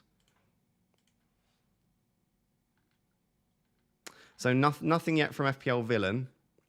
And I can't see anything on the timeline. So I'm just having a little scroll. We can scroll together, to be fair. Let's finish the score predictions, then we'll head over to Twitter. Let me completely finish. Good morning, Raptor. Good morning, Chris. Good to see you in the chat. Hello, Ross. Hello, Ludwig. What do you think about Visser for a differential option over Bailey? I really like that, to be fair. Could be a really nice option. Slight rotation risk, I think. Clive, what do we think about Visser? Is he definitely starting? Gerard gave news about Bailey starting and that they're improving him. I don't think he said. Everyone said that. I didn't see anything about Bailey starting in Gerard's presser. He just said that he's in a much better position than he was last season. Right, final 2 games. Spurs versus Chelsea. What do we think for Spurs versus Chelsea? Spurs versus Chelsea. This was another tricky one to predict. By all accounts, Spurs look like the better team at the moment, but Spurs have only scored like once against Chelsea in something like 7 games. So Spurs struggle against Chelsea. And Tuchel knows how to match Conte's system. I don't know. It could be 0-0. It could be 3-0 to one team. It could be 2-2. I have no idea for this one. I've gone 2-2 Chelsea Spurs. I hope Chelsea keep a clean sheet as someone that owns James. And to be honest, I hope, again, that Spurs don't score as someone that doesn't own Son and Kane and Kulusevski. But I think there'll be goals for both teams, to be honest. A lot of 1-1s in the chat. 0-0. Ludwig says 2-0. 1-0 Chelsea. Could see that. 6-0 Chelsea. No bias at all there, is there, DJ Hammer? Andre says 2-1. I think 2-1 probably quite realistic. Again, similar to sort of some of the other games. Because I don't know which way it's going to go. I've sort of just sat on the fence and predicted a draw. Good morning. Is the live will be available? What do you mean, Mustafa? Sorry, I don't quite understand the question. What do you mean is the live will be available? Yeah, I think it will be a good game. I'm very, very excited to sit down and watch the Chelsea Spurs game. But yeah, I'm not sure which way that's going to go, personally. Liverpool versus Palace. What do we think? Final game, Liverpool versus Palace. Monday night football, under the lights. Salah, everyone that's captain Salah will be excited, especially if Haaland blanks. It's going to be a long weekend. Do we think Liverpool overturn Palace? And do we think they keep a clean sheet as well?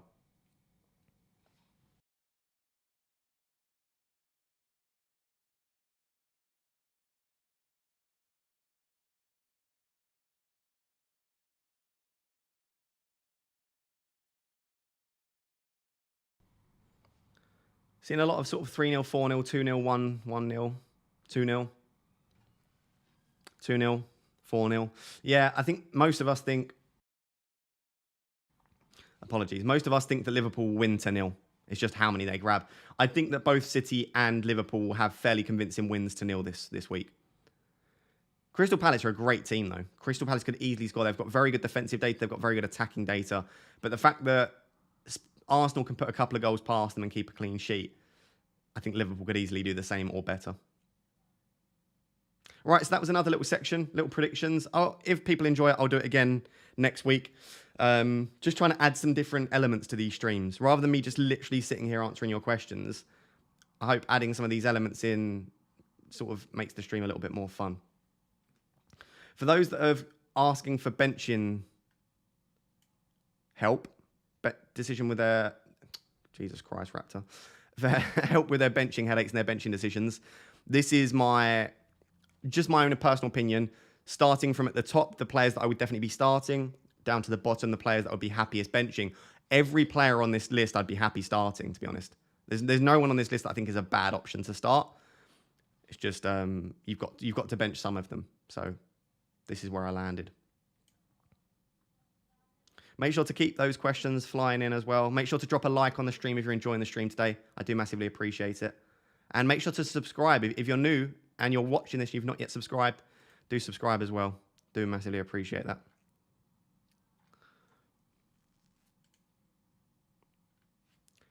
Please help. Why is Trippier ahead of Bailey? I just think he's got decent attacking potential. He's definitely going to start. And there's a small chance he keeps a clean sheet. Whereas Bailey's probably going to get an early sub if he does start. Obviously, I don't know. To be fair, if Bailey starts, there's an argument that Bailey's ahead of Trippier. I think those three there, Trippier, James and Bailey, very, very close, the three of them. I feel slightly more confident for Trippier's minutes. But like I said, if we get confirmation that Bailey starts, maybe we go Bailey. Keep up the great work, Ross. Also, thanks for the daily tweets. No worries at all. Let me get that up, actually. That's a good point.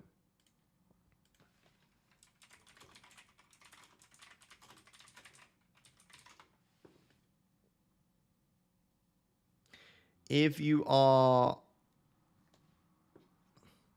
By the way, guys, so I'm putting out every single evening at 9 p.m. I've got some sort of like daily advice tweets going out.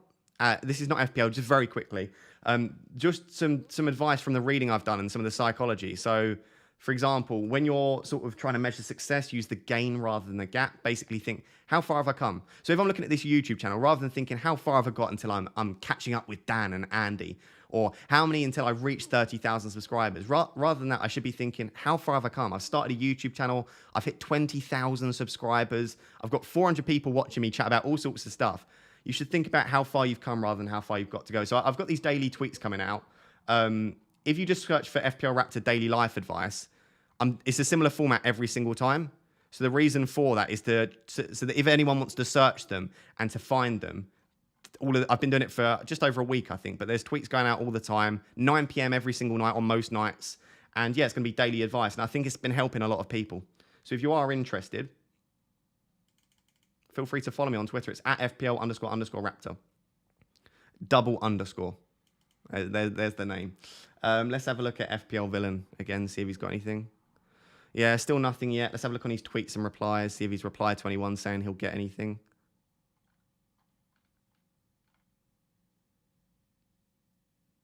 So 25 minutes ago, someone said, are you likely to get any early team news, mate? He said, maybe, maybe not. So he's not ruled it out. We could still potentially be getting something. We just have to wait and see. I mean, he knows how much we want to know about Bailey, so maybe he's posed the question. If you have just joined, by the way, FPL Villain over on Twitter is the guy for early Aston Villa team news. He's predicting this starting 11, but he has noted that they could switch to a 4-3-1-2, which could see Ings and Watkins starting as the front two, which would mean Bailey drops to the bench.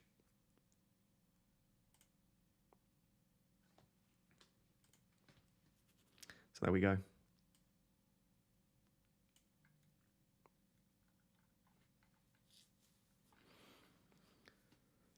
My wife has just asked me about my bench order. She's a keeper, right? Oh, mate. If she plays FPL, she's a keeper. If she's starting to ask about things such as bench order, she's a keeper. Is she single, Marcus? I'm only kidding. Yeah, definitely a keeper. Any wifey, any girlfriend, boyfriend, whoever it is, husband, whoever's watching this, if your partner plays FPL, they're a winner, right? And, oh, the camera in the middle of a speech. If they play FPL, they're a winner. And if they're asking about things such as bench order, they're definitely a winner. I'm convinced that my camera overheats, by the way, because it's bloody boiling. What do we think about that, Frosty? You're the IT man. Like, it is on fire, my camera. Do you think there's something there? Is it maybe overheating? Hey, Ross, once again, really quickly, could we see the XG between Andreas and Neto? Yeah, of course we can. Let's switch over there now. The only thing I would say quickly just about XG is that, of course, it was only one game week. So obviously take it with a massive pinch of salt. I'm just going to let my camera cool down for 2 seconds before we turn it back on. If you have just joined, this is my team, by the way. I'm rolling a transfer. I've got £1 million in the bank, which means that going into game week 2, we're going to have 2 free transfers and £1 million in the bank to just probably sort out the Bailey spot and then maybe the Trippier spot. They're the 2 spots in my team. They were always the 2 punts. I'm happy that I went with them from the start. Trippier get me a 7-pointer. Hopefully Bailey can get me something this week, but those are probably the 2 spots that I'm looking at switching around. We could potentially look at switching Archer out as well, maybe getting a forward spot in there. But listen, we'll talk about that in more detail for game week 3. We've got plenty of time for game week 3 chatter. Let me get the camera back on and then switch over to Hub.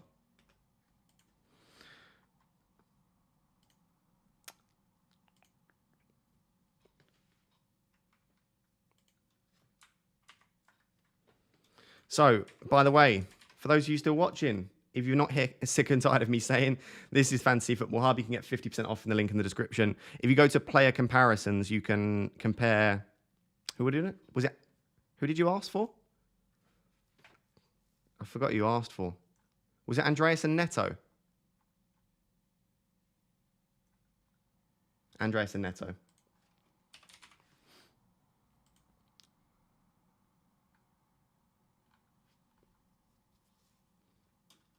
Are you going to be able to see that? Is that going to be really small? That's about as big as I can make it with the current setup that I've got. Basically, so in red is Neto. I can zoom in a little bit more for that. There we go. Oh, there we go. That looks good. You just can't see the touch map for... Who am I looking at? For Neto, sorry. In red is Neto, in blue is Andreas. So pretty much Neto was better on and everything for game week 1. Higher in crosses, chances created, they were very similar. Big chances created, neither of them. Expected assists was slightly higher for Neto. Expected points, expected goals.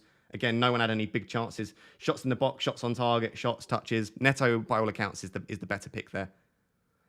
If you were to switch Neto out for Andreas, it becomes a different story, right?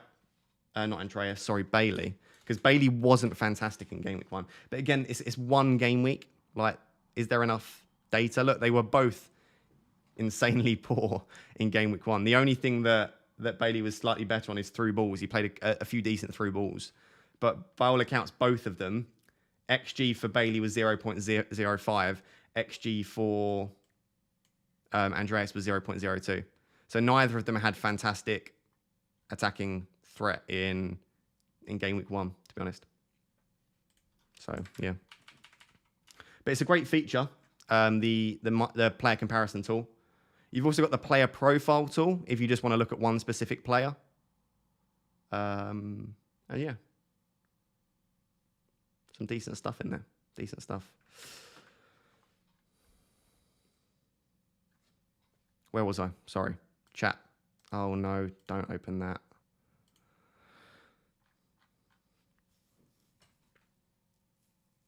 Yeah, there's not enough information. I would ideally want 4 to 6 game weeks worth of data before we start really diving into the data. I would agree with that. I'm happy to agree with that.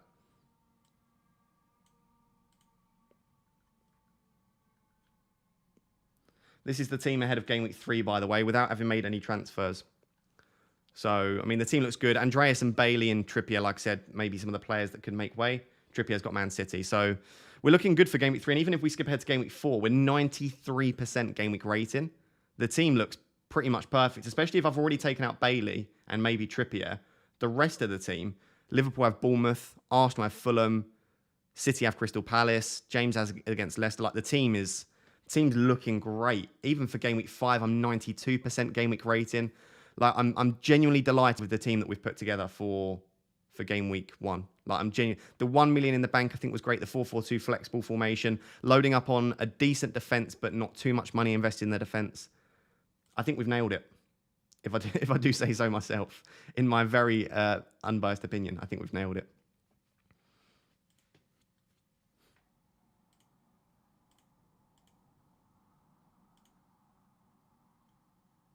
We've actually only got 25 minutes till the deadline. I didn't even realize how quickly that's gone. 25 minutes till the deadline. So make sure I'd say try and make sure your team's locked in the next 10 minutes. And then if we get any early team news, then I'll, of course, let you know. Mings is expected to start, according to The Athletic. Yeah, it'll be between Konsa and Mings, probably. I think Diego Carlos will be starting regardless. Why is there an asterisk on Bailey? That's just in case he starts. It's just to remind me to say to you guys, in case he starts.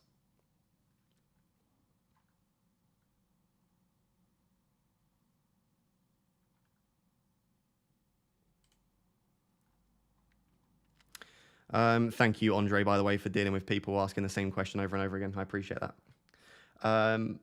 Who is your GOAT? In what sense? Football? All time? Current GOAT? Just sport in general?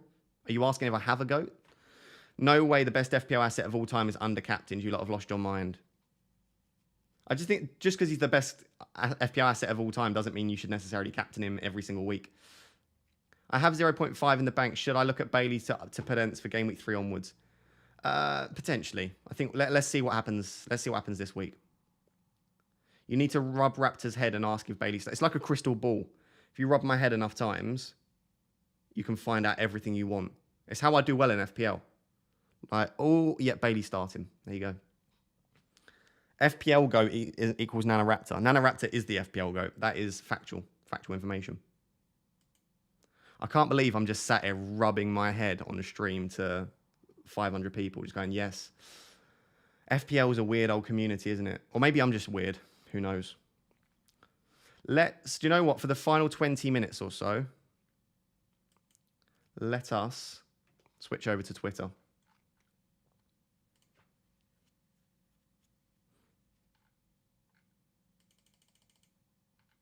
Far too many notifications to keep up with.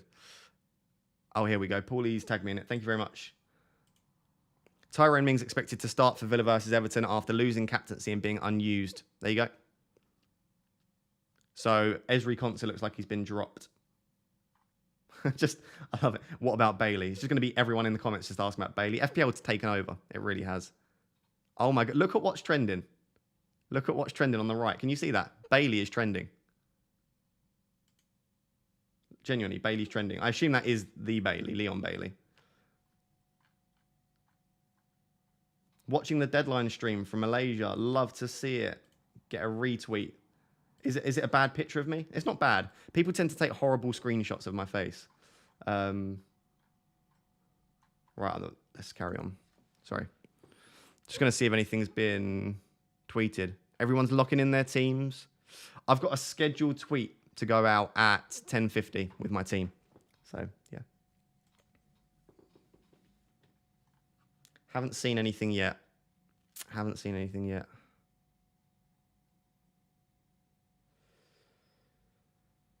What is your advice with those with triple Newcastle right now? Transfer 2 out next week. At least one, yeah. Yeah, I'd transfer out at least one. If you can get away with benching 2 of them, then maybe not. It depends what your bench looks like, to be honest. Because like Nico Williams and Andreas have decent fixtures, I think. You might have a couple of decent bench players that you can start. He's got a nice face in the screen. Yeah, I do have that. I can't do it very well. I use my eyebrows a lot when I'm talking. I'm very emotive with the eyebrows. I'm so strange. Apologies. Let's get back to the questions. Ward-Prowse or Bailey? Who have Southampton got? Leeds. Probably still Bailey. I feel like he's more... Again, unless we get confirmation that Bailey's not starting, then I'd go Ward-Prowse. Bailey versus Neto for the last spot in the 11. As per this graphic, Neto.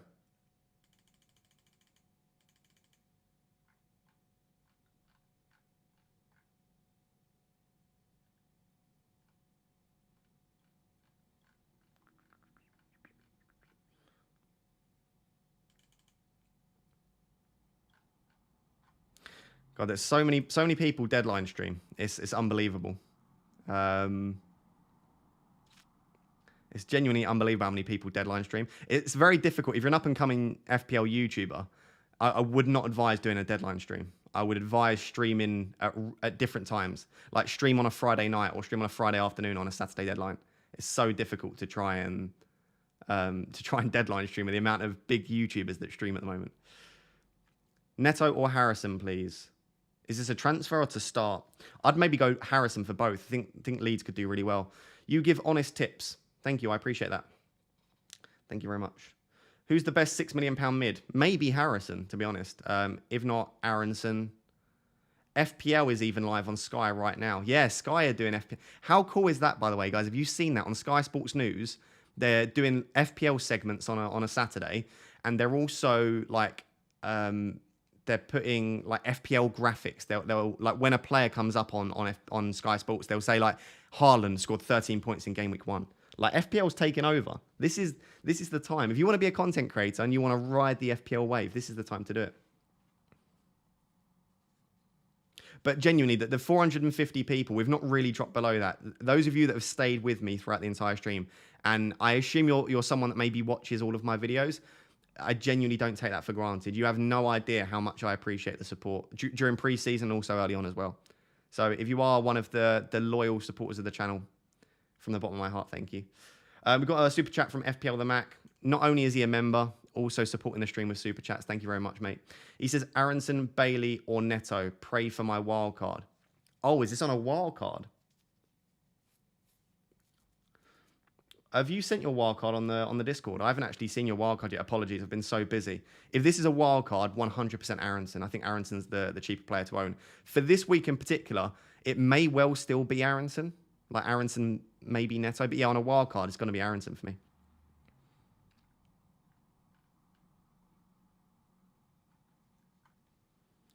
A little annoyed I didn't go with my gut and went Aronson over Harrison. Hopefully doesn't smash it again this week.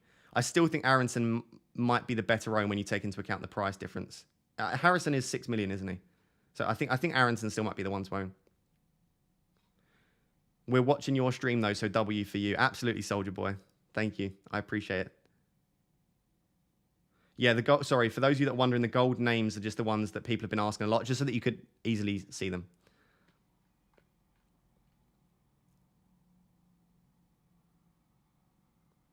I'm trying to consume less FPL content this year. Here I am on a Saturday morning. Good stream. Thank you very much. What I would say, and I know this probably isn't the thing I should say, I do think you should try and narrow down the content creators you watch. And I say that as someone that wants as many people to watch me as possible. But I just genuinely do think that, I don't know, I think that when you have too many opinions, it can cloud your judgment. So I think pick the content creator. If that's me or not, I don't mind. I just want you guys to do well. If that's not me, fair enough. But try and pick the content creators that you think are going to help you. And then just try and listen to them and use your own decision making. If you follow like 15 content creators, like for example, in game week 1, we had FPL Focal and FPL Mate were going for Kane, and they were like strongly suggesting going for Kane. Then you've got myself and Andy going for Haaland. You've then got the likes of Gianni, we're going for a Threemium. Like if you listen to too many people, you're going to have too many different opinions. So listen to the content creators that you trust and try not to listen to too many. I just think you just have too many opinions, especially with Twitter as well. Like if you follow like 1,000 people on Twitter, you're going to have literally hundreds of people coming in for different directions. So narrow it down. Only listen to FPL Raptor. No, I'm joking. No, listen to the ones that you trust, whether that be Mate, Focal, Harry. Harry smashing it, by the way. Dan, Andy. There are so many good. We've got Sam, Simply FPL. There are so many good YouTubers out there. Listen to whoever you want. But yeah, try not to listen to too many. Where else? What am I doing? You said it's in the Discord. I'll look at your team in a minute. Maybe we'll get up on stream. I don't know. I haven't got a Discord thing set up, but we'll have a look at us in a sec. I'm trying to consume yet less content. We said that one. You have 2 free transfers next week. Who are you leaning towards bringing in first and who goes out? I think probably Trippier coming out and another defender coming in, but I'm not sure yet, Gabriel. We spoke about this on about half an hour ago on the stream. I don't know. We'll do that in next week's content. We'll talk about Game Week 3 in more detail. Yeah, Marcus says, spot on advice, narrowing it down content-wise. I now only follow 3 superb variants. Yeah, I think it's better. I think just follow the ones that you trust and that you want to follow. We've got 2 super chats. Lovely stuff. Thank you for supporting the channel, guys. I appreciate that. Got one from FPL Insight. Just says, no question, just appreciate for recent Twitter posts. Thank you very much. I appreciate that. A lot of people really enjoying the daily Twitter posts. So thank you. I appreciate the £2 super chat. Helps to support the channel. Helps me to do this part-time, which I appreciate. I couldn't agree more regarding too much content, Ross. I'm also trying to back myself more this season. Good to hear, Peter. Yeah, you've got to back yourself. You've got to back yourself. Andre says, if you don't follow Raptor, you should give up FPL. I appreciate that. Got a massive super chat from Max. Thank you very much, Max. Says, Ross, you deserve it. We should thank you. All the advice, both FPL and life. My team is set. Rolling the transfer and Captain Haaland. Great stream, mate. Thank you very much, Max. I appreciate that. The members are just so kind. Honestly, like they're supporting the channel monthly. By the way, if you want to become a member, how to do it is up here. Also, just smashing the super chats as well.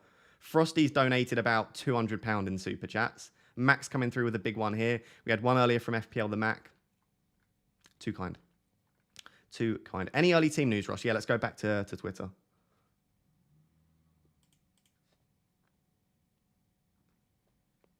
Let's go back to Twitter and have a look. Got Will.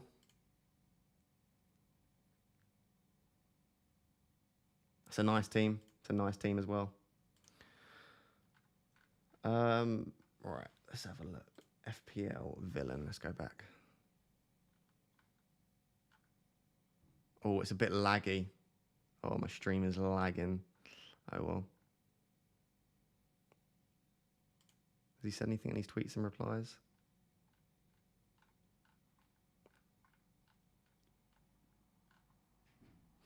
I've got a feeling we're not going to get anything. If that is the case and we don't get anything, I think I'm just going to start Bailey and hope and pray. I'm just going to hope and pray, I think. That is my team, by the way, guys. That's my team there. For those of you that are wondering. I've got super chats coming in left, right, and centre. This wasn't me asking for super chats, by the way, but genuinely so appreciated. Like I said, a lot of time and effort goes in, so to see you guys support the channel is massive. Hamad says, would you transfer out Perisic to Walker to bench either Bailey or Neto, or should I just roll? Good luck this season. I would genuinely roll. I think Walker is a great option this week and beyond, but I just think an extra week of information, 2 free transfers this week, I think that's really useful. So my opinion is always going to be to roll if you can, personally. That's my opinion on it. And then Frosty just comes in with another £20. Frosty's an absolute legend. £20 from Frosty there. He's just put Captain Haaland and then 3 green arrows. Yep, Haaland, we said. Haaland. Hopefully, fingers crossed, it's a big week. Thank you so much, Frosty. Genuinely, just a legend. No more words to describe him. Ross, not Ross. Raptor, what is your name? My name is Ross. My name is Ross, R-O-S-S. Frosty is great. Yeah, Frosty's an absolute bloody legend. Frosty is like single-handedly keeping the channel going and the Discord going as well. So thank you, Frosty. Ross, have you done a PhD? I'm still doing my PhD now. So I'm currently doing a PhD. I'm 2 years into my PhD. It's a 5-year PhD. I wanted to check something, but I can't remember what.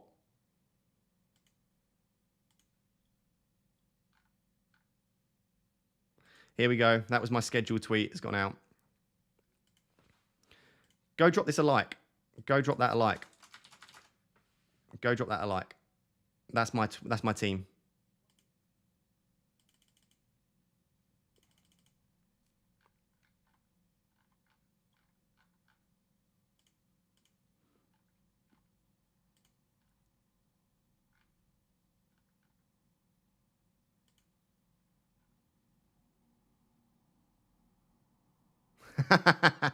Right. Don't fall for this. Please don't fall for this. Right. Um where is it? Let me do it here. Do not fall for this. Where is it? It's Boona. Boona is trolling. Don't fall for that. That's not that's not legit. Where is it? Here. This is not legitimate. Where is my stream? Is that right? Here we go. We also hearing that Watkins and Buendia returns to like this is Boona. He's pretending to be David Ornstein. Look, it's Boona. I mean, we might still get news, but that's not the news we were hoping for.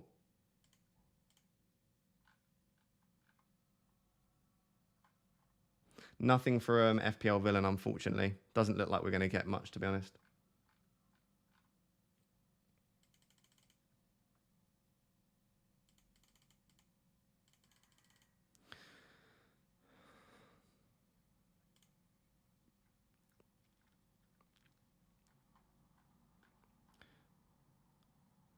I would donate cash to you, mate, but I need to fund my Dennis Undav fan club. That's absolutely fine. There is no obligation to donate money to the channel, honestly. Obviously, it's appreciated, but like the content will forever be free. I will never charge for my team selection. I'll never charge for these streams, but yeah, it's appreciated. Got another super chat from Midnight Mule FPL. As a new creator this year, I guess I should be streaming 2 a.m. on Tuesday morning. What are you do? If you've got a YouTube channel, is there a way for me to click on your name to see? Check out Midnight Mule. I don't know what you do. Let me know in the chat. But yeah, just find ways to get a captive audience when not... Because like I've got a fairly big channel and I've only got 400 people watching. It's because there's too many people watch these streams. What will your PhD research paper be on? It's on the role of virtual reality in elite football. So we're currently working with a Premier League football club. I don't know if I can say which Premier League football club. It's a Premier League football club in like the Midlands area. And we're working with them to implement virtual reality as a injury rehabilitation method. So basically, we're looking at the role of VR in elite football. All right, I don't think we're going to get early team news, unfortunately. Right. Got another super chat. Thank you very much from Griff. Says, you answered this early, but I'm using my bench boost for Ward, Saliba, Andreas Patterson. Wish me luck. Listen, I don't mind it, and big love to Australia as well, Canberra. I don't mind it. It's not too bad. Andreas, Saliba, and Patterson in particular. Ward's obviously not great, but if he does keep a clean sheet, there's going to be a lot of saves in there. I don't dislike it. It's not Wolves or Nottingham Forest, believe it or not. No, it's not Wolves or Nottingham Forest.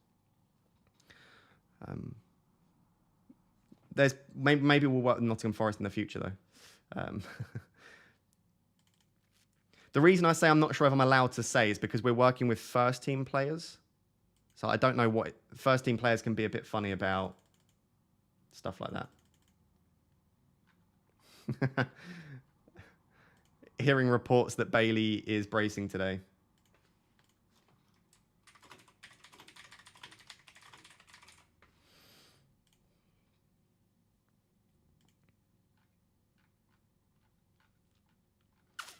Doesn't look good. Doesn't look good, guys. Right, so you've only got 5 minutes now. Make sure your teams are locked in.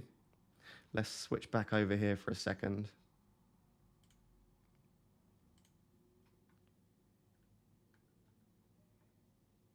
I think the team's good.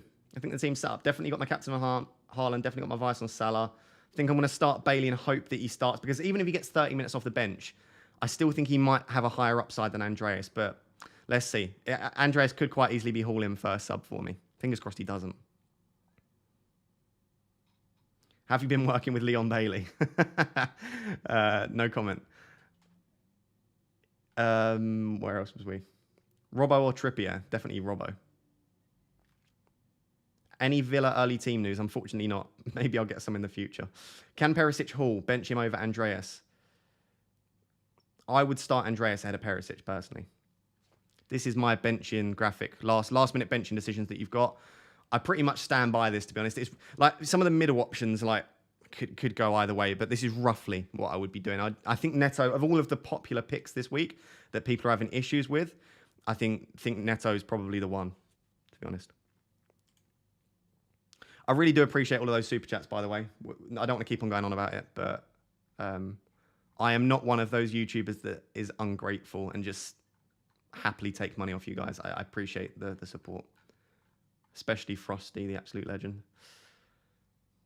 Very last minute Trippier over Bailey. Yes, I don't know. FPL mate copied this graphic off of you. I doubt he copied it. It's a very obvious graphic to make, isn't it? I highly doubt Dan copied that graphic, to be honest.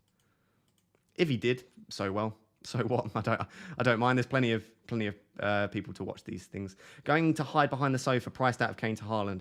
Kane is an elite striker on penalties, playing for a good Spurs side. You could quite easily see Kane Haaland.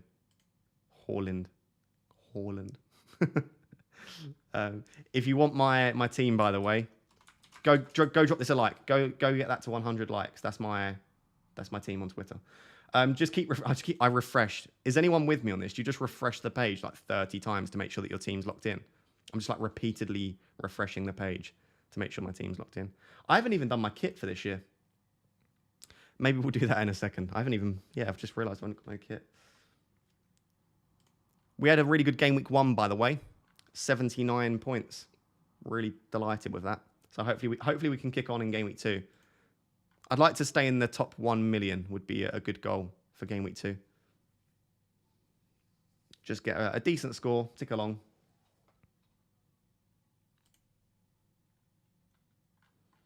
Got a highlighted message from DJ Hammer. Roses are red, City wear blue. If you don't captain Haaland, your rank's in the poo. It's beautiful. It's a beautiful poem. And I couldn't agree more. Get Haaland, give Haaland the armband. Unless you're Nana Raptor, who's captained Salah. Rossman, you deserve more views, I swear. I appreciate that. No, I do my best to create good content for you guys. Having 400 people watching me live is still mad. Still a mad amount of people. Like if I were to try and fit 400 people in my room right now, that wouldn't work. So it's a lot of people. Nice one. Yeah, it was a good poem, DJ Hammer. Right, we've got 2 minutes. Last minute. Look on Twitter. Quick. Has anyone tagged me in anything? No.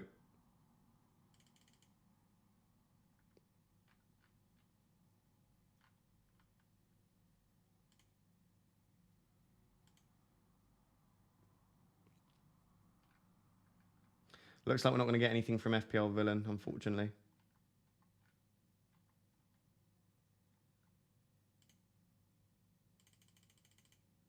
Oh, well. Listen, you win some, you lose some. We're not going to get early news, but I'm going to start Bailey. Right, get those teams locked in.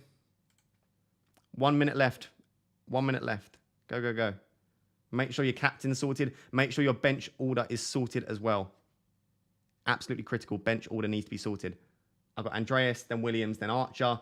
Haaland captain, Salah vice captain, starting Bailey. We are basically locked. By the time you are seeing me speak, because there's a bit of a delay, we'll basically be locked in. So there we go.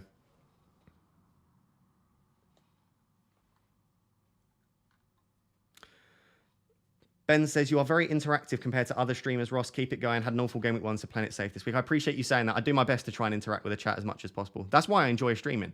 Literally, if I'm not going to interact with the chat, then there's no real difference to just making a video. Might as well not stream. Have you seen Boona's latest tweet? I did. It was pretty funny.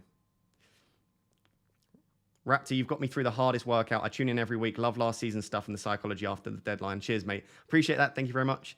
By the way, don't leave yet. Just because the deadline is gone, we're going to sit and chat for maybe 15 minutes.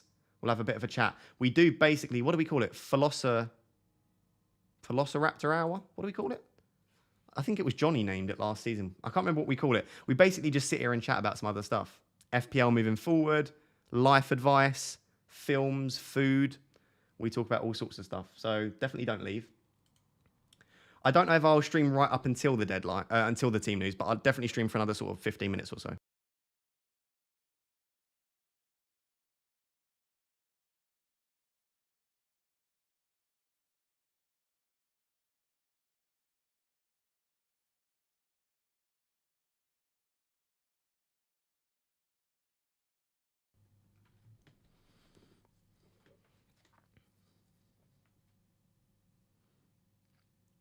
Locked in. I won't refresh the page because then I'll lose my team. But yeah, we're locked in. There we are. This is when we now are going to get team news, aren't we? This is when we get team news, like a couple of minutes after the deadline. Nice team, Marcus, if you're still watching. Very nice. Oh, you are. This is Marcus's team. Bench Bailey. So hopefully you're very upset. And hopefully, yeah, hopefully I'm happy. But there we go. Nice team. FPL Generals team. I met Mark in Ireland a couple of weeks ago. He's a really nice guy. As you would expect, to be fair. He is starting Bailey ahead of Andreas as well. Very nice. Got Ben Krellin's team. Not a bad team from Ben.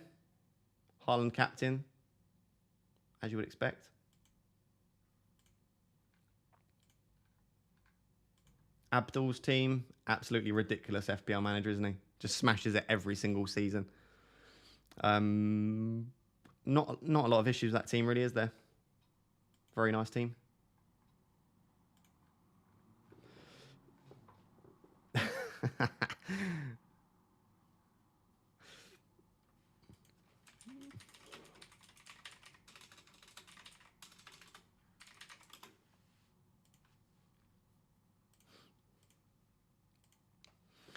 Boona got us good, to be fair. That was one of his better ones. That was one of his better ones. How many likes did it end up getting in the end?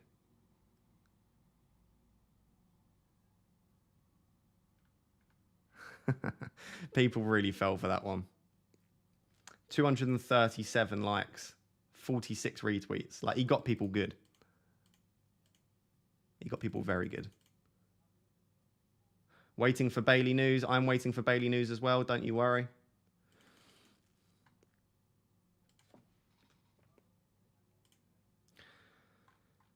Are you aware of FPL Youngster on Twitter? I know the handle. Should I know something else? How do you check team value? If you go onto your pick, you won't be able to see it now because the site will be updating. But if you go onto your pick team and just scroll down, it's there. So my team value is 100.2. But obviously, I've got a million in the bank, so my squad value is only 99.2. These were the predictions that we made for Game Week 2, by the way, if anyone's interested. Just did a last-second change of James to Andreas. Fancied a little bit of fun. So, Frosty, you're now starting Andreas, and you've benched James. Aston Villa line up in half an hour. Maybe you stay. I'm going to stay till 1:15, definitely, and hopefully we get something. I'm absolutely... I haven't eaten anything today, so I'm pretty hungry. How does the FPL Hub algorithm work? It's mainly based on expected data and basically the attacking ability of the opposition or the defensive, depending on which player. I haven't got the exact algorithm, I'm afraid. Is that a Nottingham Forest glass? No, it's an FPL Juice glass from the boys over at FPL Juice. When I did a live stream with them, they gave me a couple of pint glasses. So yeah, drinking the water. I try not to drink. Obviously, unless you've done a stream before, I say this all the time. It might sound like an obvious point, but when you're talking in a conversation, you can pause for large periods. Someone will talk, someone will tell a story, especially if you're in a group. With a live stream, it's constant talking. And the other thing is, if you don't know who I am, my day job is lecturing. So I'm a lecturer alongside my PhD, and I'm a YouTuber, right? So I spend like 90% of my day just talking constantly. So I've always got a sore throat where I've just been talking non-stop. And especially with a lecture, you have to like project your voice, right? In front of a camera, I'm talking at maybe slightly louder than conversation level. And in a lecture, I have to shout. So yeah, it's interesting. I'm constantly got a sore throat. Ross, eat something, be healthy. I'm going to eat something. What shall I eat? What shall I have for lunch? Why the green arrow to 311,353? Where did you move from? It depends which way you look at it. I was either joint first or joint last before game week 1. So there we go. I don't know if it was stuck as it was last second. I span a wheel to see who would play. Then the wheel said James, and I thought, actually, I prefer Andreas. There we go, Frosty. Listen, hopefully Andreas does well for you. Villa Views says Bailey is benched. Yes, but Villa Views took that from Boona, Marcus. Villa Views took that from Boona. So, yeah.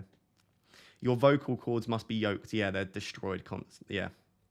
They are. They're honestly, they're musclier than me, my vocal cords. I can project my voice scarily. Like when we do lectures and seminars and stuff, a lot of lecturers use a microphone. So we've got microphones on the lectern. I'd never ever use a microphone at all. So I'm just able to project my voice quite well. How come you left Fantasy Football Fix? Various reasons behind the scenes, won't go into that. But the hub website for this season, it just impressed me massively. And I spoke to Will, the owner, CEO, whatever you want to call it, of Fantasy Football Hub, and he really liked my content. And at the end of the day, when you're partnering with a brand, what you want is you want that brand to appreciate your content. And obviously, all of the sites are great. I'm not saying Fix and Scout aren't good sites, but when I saw how good Hub was, and when Will told me that he really supports my content and that he wants to partner with me for this season, when someone says that to you, that's what you want to hear. So basically, Will convinced me, and the site is elite. Like, I know obviously I'm going to suggest it because I'm paid by Fantasy Football Hub. I'm in a partnership with them, but I can't fake the site. Like, you can tell the site is class. So. I'm having ice cream for lunch. I don't have any ice cream. I could probably do with it. My throat is destroyed. I'm probably going to have... So I'm actually pescatarian. Interesting information for you. I don't eat meat. I haven't eaten meat for 2.5 years. So I think I've got basically like fake bacon. So I think I'll be having like a fake bacon sandwich of some kind. It's called This Bacon. It's quite nice, to be fair. When is the deadline? It says the game is updating. The deadline was 7 minutes ago. Yeah, you've missed the deadline.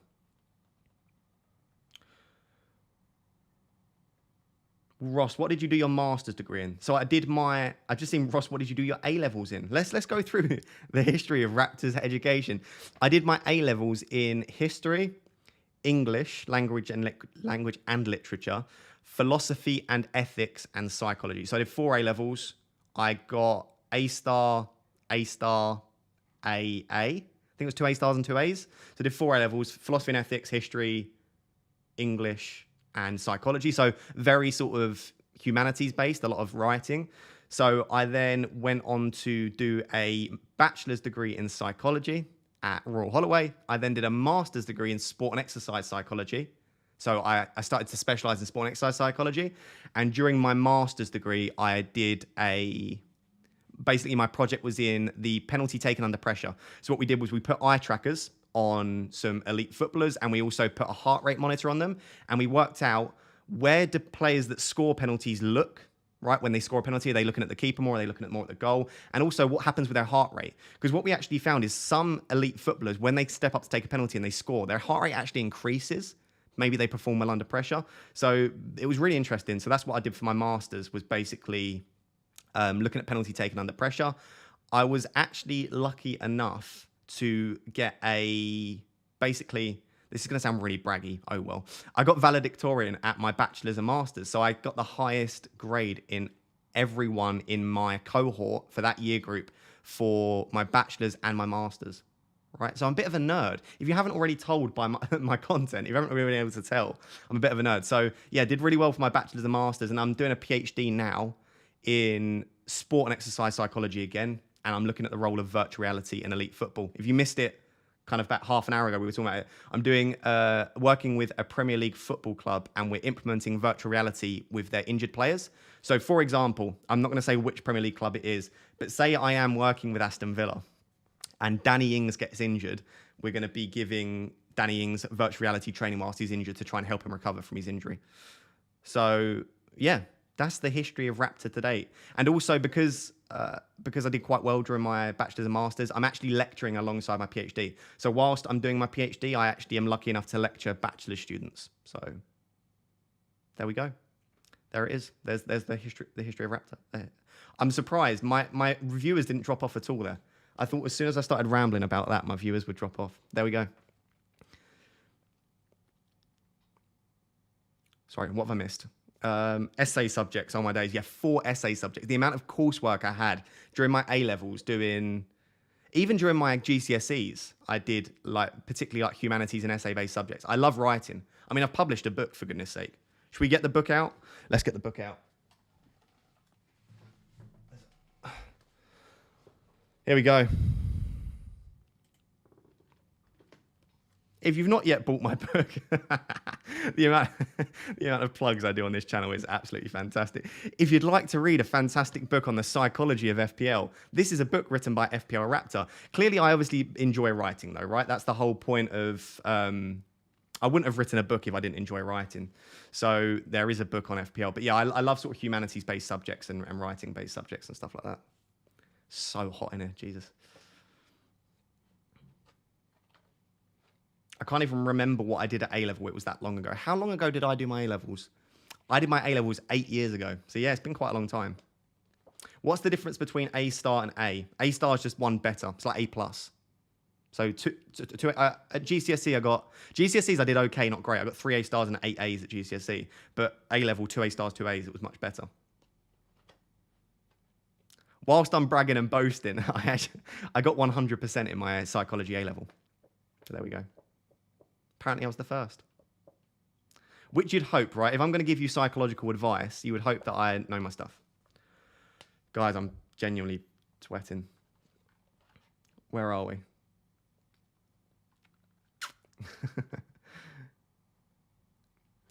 You modestly don't even mention that you played for Spurs till you were 15. I mentioned it a little bit. There you go. Now I've mentioned it. Yeah, I did play for Spurs from the age of 7 to 15. So for eight seasons, I played for Tottenham. But I'm 20... Guys, I'm honestly so... I'm 25 now, so that was 10 years ago that I left Spurs. Does virtual reality still work if you need reading glasses? You can't wear glasses, and it's dodgy with contact lenses, so it still works, but it's better for those with decent vision, to be honest. VR implementation for injured players is really smart. I spoke about this during uni as well. Yeah? Where can we buy the book? Yes, on Amazon. The links are in the description. I've always got the links down there. It's £7.99 for... No, £8.99? I should know. £8.99 for a hard copy, but you can buy it on your Kindle as well.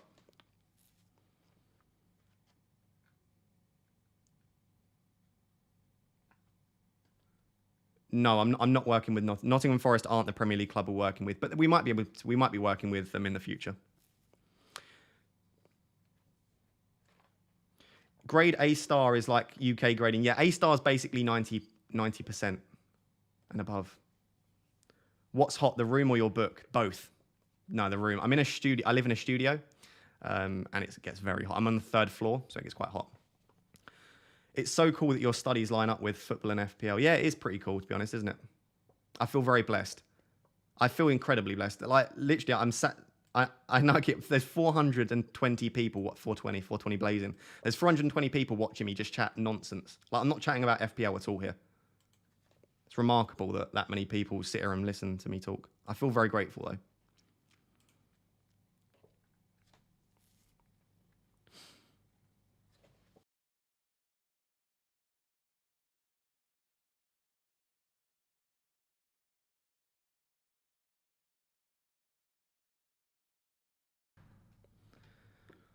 Man United fan playing for Spurs. Yeah, I'm a Man United fan playing for Spurs. It was quite painful, but having to put on Spurs kit constantly. But no, it was great, to be honest. Oh, smack my mic. I live down south, so I couldn't have really played for Manchester United or any of those clubs. I actually played for Chelsea and Arsenal as well, but only very briefly. So I sort of went round all of the London clubs. When I was 6, I signed for Arsenal. I then had a trial at Chelsea. And then about age 7 or 8, I then had another trial for Spurs. And basically, I got offered a 1-year contract with Spurs and Chelsea. But Chelsea was an hour and 45 minutes from my house because I live in Essex and it was like the other side of London. Whereas Spurs actually train in Essex. They don't train in London. So what they did at the time, they trained in Chigwell in Essex. So Spurs was only 10 minutes from my house. So for logistical reasons, I signed for Spurs as opposed to Chelsea. So there we go. I wear sunglasses with VR sometimes because it's so bright. Why can't you wear glasses? You can get prescription. It depends what headset you're wearing, right? If it's the HTC Vive that we use, it's too big to wear glasses underneath and there's not enough space. But you can get prescription lenses that you stick inside the VR, but they're just a bit hit and miss. But you can also get sunglass shades that you stick inside the VR headset as well. It depends what VR headset you're wearing, to be honest.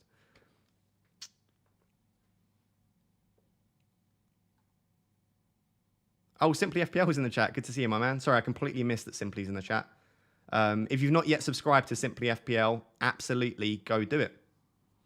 Honestly, a breath of fresh air. Not the approach that I take to the game at all, but it's good to have different approaches. Very laid back, very funny to watch, very easy to watch as well.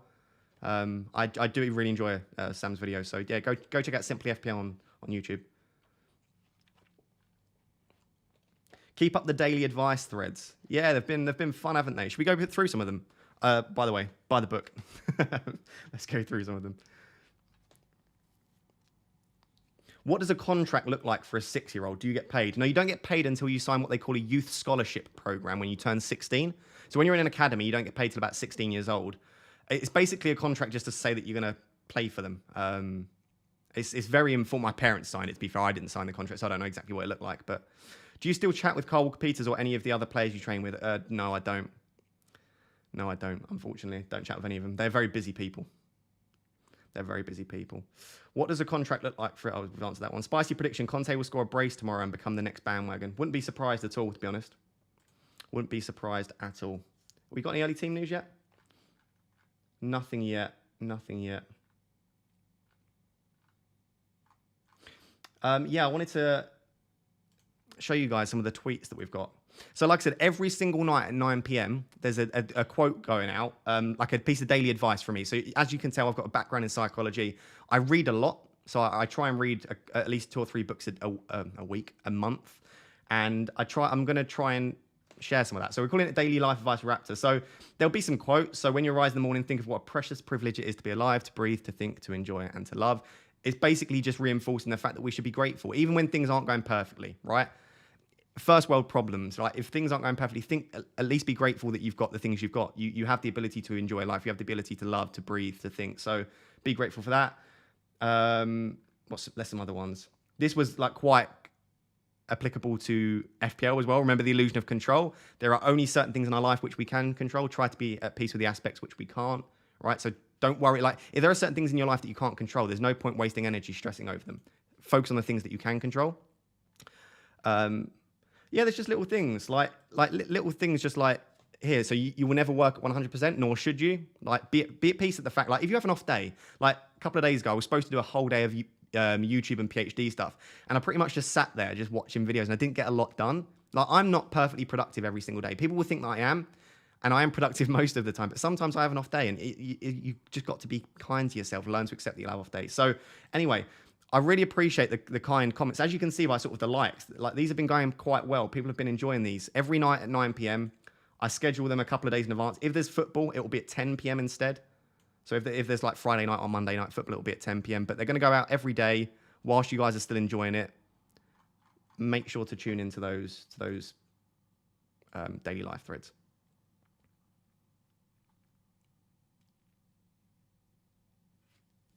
Yes, let's get my kit done. I'll stay till past. We'll stay till the Aston Villa Everton team news, and then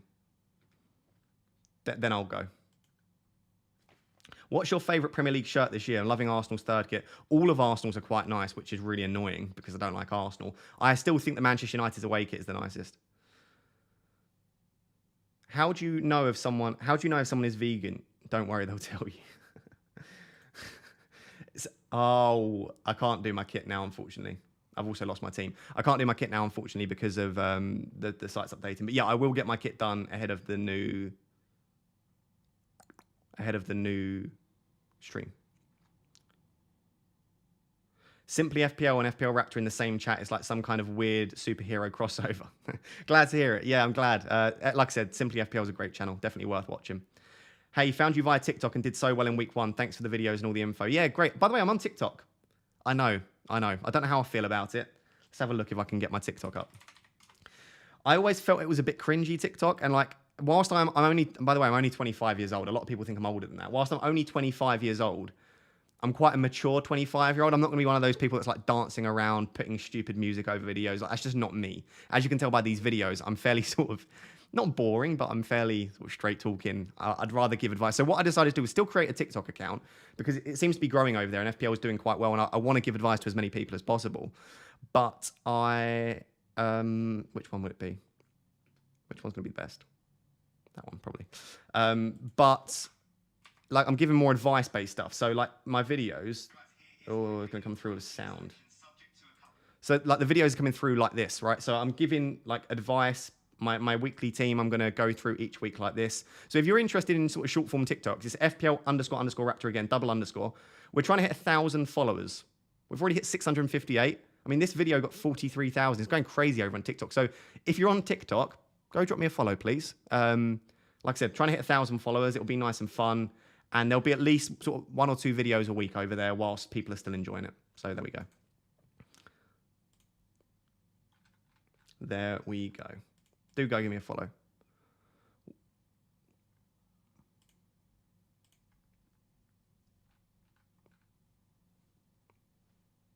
Should put your TikTok in the links below. Yeah, I need to add my TikTok rotating above here as well, but I only just joined TikTok, so more likes than viewers. Let's go. Yeah, it's been crazy amount of likes on the stream, which is good, and also on TikTok the same thing happening. To be fair, loads and loads of likes as well.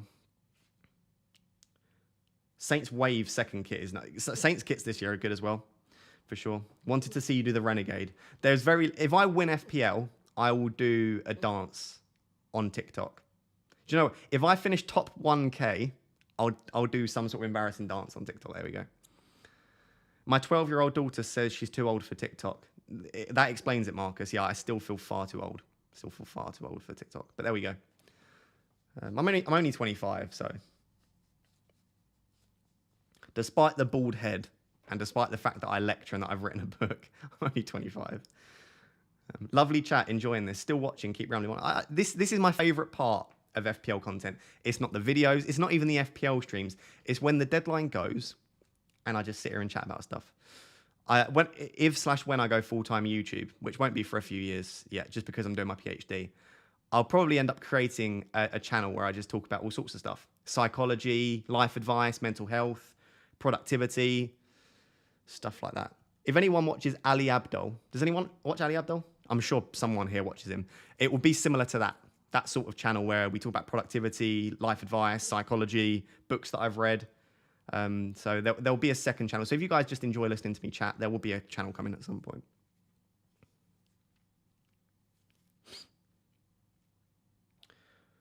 I'm surprised FPL Villain hasn't had anything come through.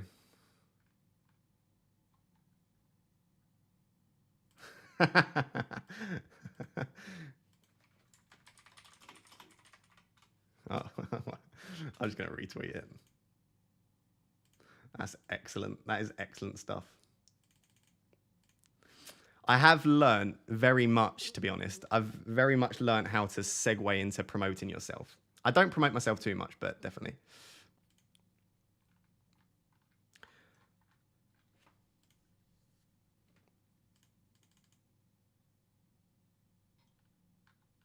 What's Let's Talk FPL done? So he's rolled the transfer, captain Haaland. Andy's team is very similar to me. The only difference between my team and Andy's team is Andy's got Sanchez, Gabriel, Neto. And I've got Ramsdale, Trippier, and Bailey. So I think I'd probably prefer Andy's triple this week. What do you think? Who do you think outscores who? So Andy's got Sanchez, Gabriel, Neto. I've got Ramsdale, Trippier, and Bailey. If Bailey starts, maybe mine wins. I think Trippier has a nice differential. We've both got a Arsenal defender against Leicester. So I guess it's basically, if Brighton keep a clean sheet, Andy's in. If Newcastle keep a clean sheet, I'm in. Cucurella is kind of hot as a pick. Yeah, I quite like that, to be fair.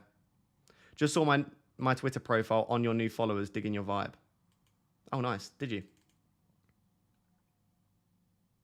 You one of these guys here. Following's been going insane on... Look at... am I going to be able to show you this?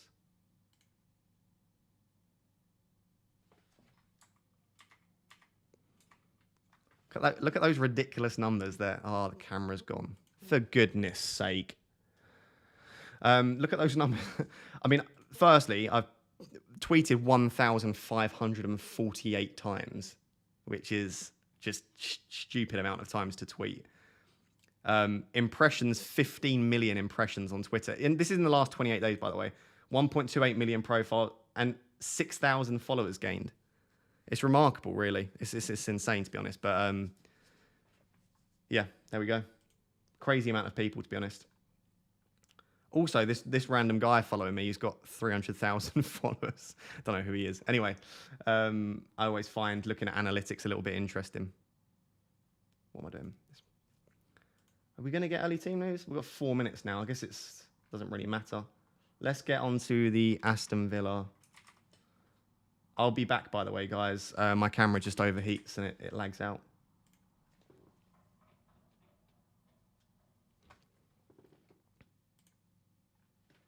Yeah, I know. 1,500 tweets in 28 days is crazy.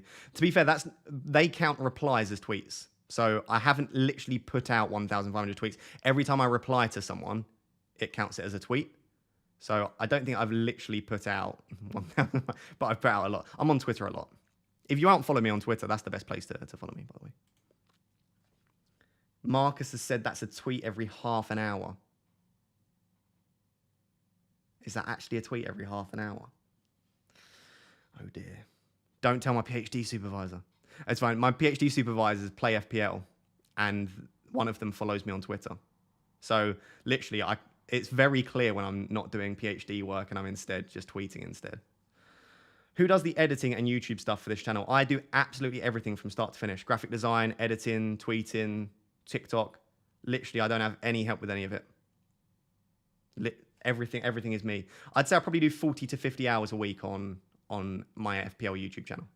When you consider I'm also a PhD student, which is 30 hours a week, and I'm a lecturer, which takes maybe 15 to 20 hours a week, I probably do 90-hour weeks most weeks. Your camera isn't the only one who can't handle this heat. Honestly, my Mac, I've got a Mac. I touched it yesterday. It was lagging when I was scrolling, not even on the internet, just scroll. I genuinely felt like it was going to catch fire. I had to turn my Mac off for like 2 hours yesterday because it was just so hot. My camera as well is firstly wonky, but secondly very, very hot. I've 1,936 tweets total. Sam, you've got one. Do I follow you on Twitter? I don't think I even follow somebody on Twitter. 1,936 tweets. That is a lot of tweets. Your graphic design skills are mad then. I thought you had a graphic designer. No, I do them myself, but thank you. Well, actually, FPL Graphics designed my logo. I didn't design my logo. I don't have the ability to do that. But do you plan your days by the hour? I plan my days in, hour/half an hour periods.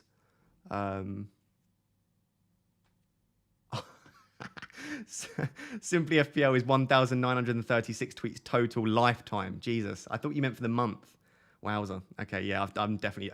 How many? I've got 37,000 tweets in total. When do you sleep? I do still get a decent amount of sleep, but yeah, I've not been sleeping as much as I should have recently. When you're passionate about something, it makes it a lot easier. I end up doing a lot of work outside of work. This is the thing. I don't see, like, technically this is work, right? I get paid by YouTube. This is technically work to sit here streaming. This isn't work, is it? Like, this isn't. I'm sitting here chatting about FPL to people, and this isn't work. So yeah, FPL doesn't seem like work to me. How do you plan your time? Do you use GCal? Embarrassingly, I use notes on my computer. It works very well for me. So for me, I just use notes and I plan it hour by hour each day. But yeah, I know there are better ways out there to plan it, but it just works really well for me. And I've done it for a long time now. How do you find out how many times you've tweeted? If you go on to more and then analytics, it brings up your analytics, and then you can find out how many times you've tweeted. Other than that, just at the top, you see where it says my name at the top, FPL Raptor Ross, it says 37,200. Right, here we go. Yeah, Bailey benched, unfortunately. I mean, I was going to say not necessarily expected, but there was always that worry, wasn't there? So I guess what we're hoping with Bailey is that he gets half an hour off the bench and looks good, potentially. I'm not too fussed, to be honest. I just hope that Andreas doesn't smash it, because obviously that was the decision to make. There we go. Let's give it a little tweet for those people that want it.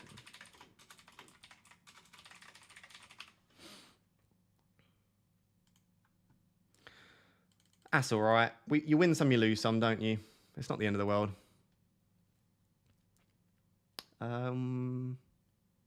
Yeah. Sorry, where were we? I was sort of answering a couple of things. Simply FPL says, when I was 25, I was doing something similar, uni 24-hour job and building an affiliate marketing business. It's a good age to be going hard to grind. Yeah, I agree. I think when you're much younger, you struggle to prioritize and you struggle to deal with the sort of time. And I think when, let me bring that up again. And yeah, when you're much older, you probably don't have the energy and the time, especially if you've got a family. So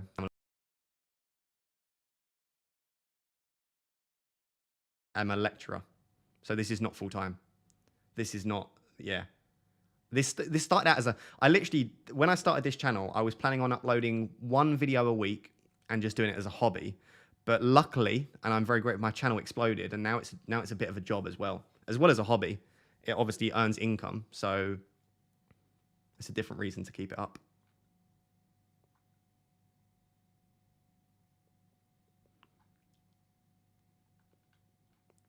Have you considered multiple cameras during a live stream? If you're doing a multi-angle setup, it might be a good idea. Yeah, potentially that's a decent option. This camera was £600 though, so I don't necessarily have the money or desire to invest in loads of... I've got like a webcam here. It's just like a... You won't be able to see that. It's just like a decent sort of £100 webcam, but this camera is much better than that.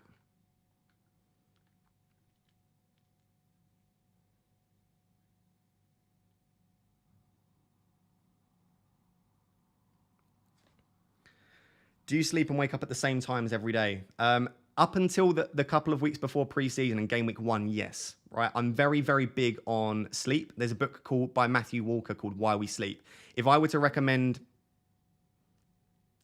2 books to you, one would be Atomic Habits by James Clear. The second would be Why We Sleep by Matthew Walker. Right, if I'm going to recommend 2 books, sleep is so incredibly important, and maintaining a regular schedule is important as well. So I tend to go to sleep at about 11:30 and wake up at about 7:30 to get my 8 hours. But because of pre-season content, I was getting a video out every day, and game week 1's been mad. My sleep schedule's been chucked out the window. So